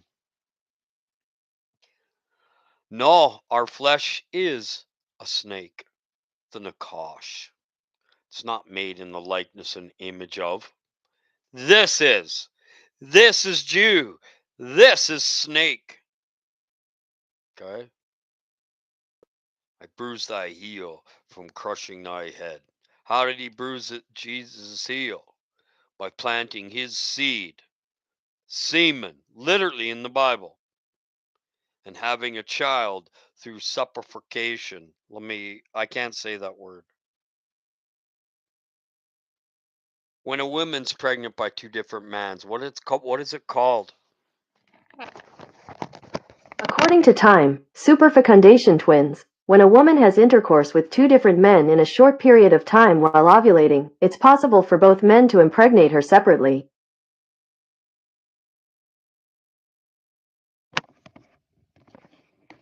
They, them.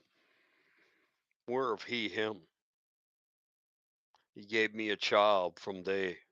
They gave me a child from the small L.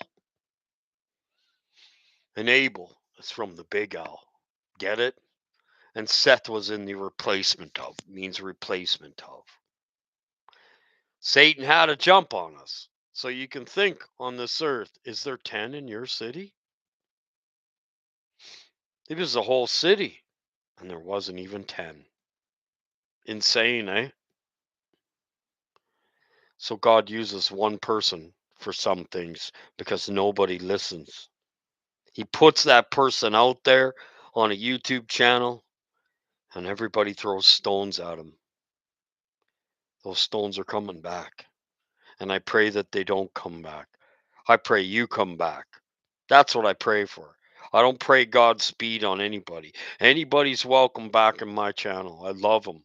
Whether you throw a stone at me or not, God's given me that love. God has increased it. And He's made me stronger. He's taken the weak, like it says in the Bible, and made them stronger. He's taken the last, and He's going to make them first.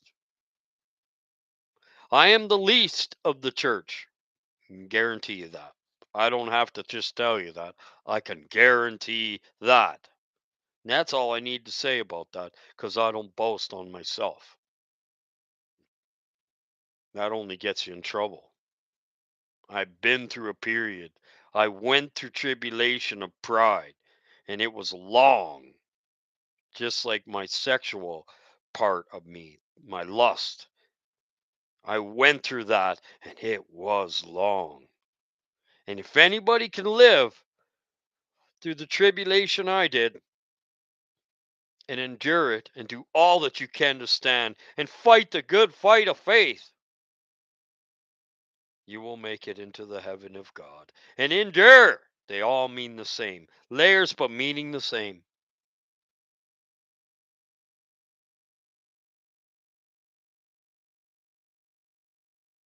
Exactly, but we also entered into their labor. So what that means is who labored before us handed the baton to us.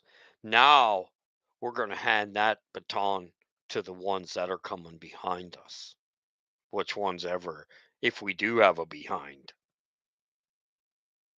If you believe in the planets, you believe it came right from you got it from a behind.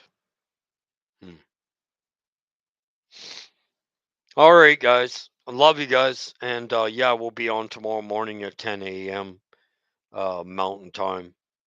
This was a story day, a true story day. And I didn't realize it would be 3.5 hour video. So love you guys and thank you for coming. Snake, it was so good. I hope I see you guys tomorrow on church time on the real Sabbath. Everything that they did is upside down. Turn it around, including the world. It shows as a ball sticking out. That's only the dome. You know, in Jewish, I'm going to show you guys this one thing. In Jewish, in the Jewish Bible, it says they put a dome over top of us. Hold on, I got it on Rumble. Won't let me. Well, I have it up there. I sent it to some people. The firmament's fixed, and it's a dome over top of us, straight out, like the Simpsons shows. Now, anybody teaching that it ain't, I'm out of there. Because you're teaching one of the biggest lies. Anyways, I got to go, guys. God bless you. Love you guys. And see you tomorrow at 10 a.m. Mountain Time. God bless.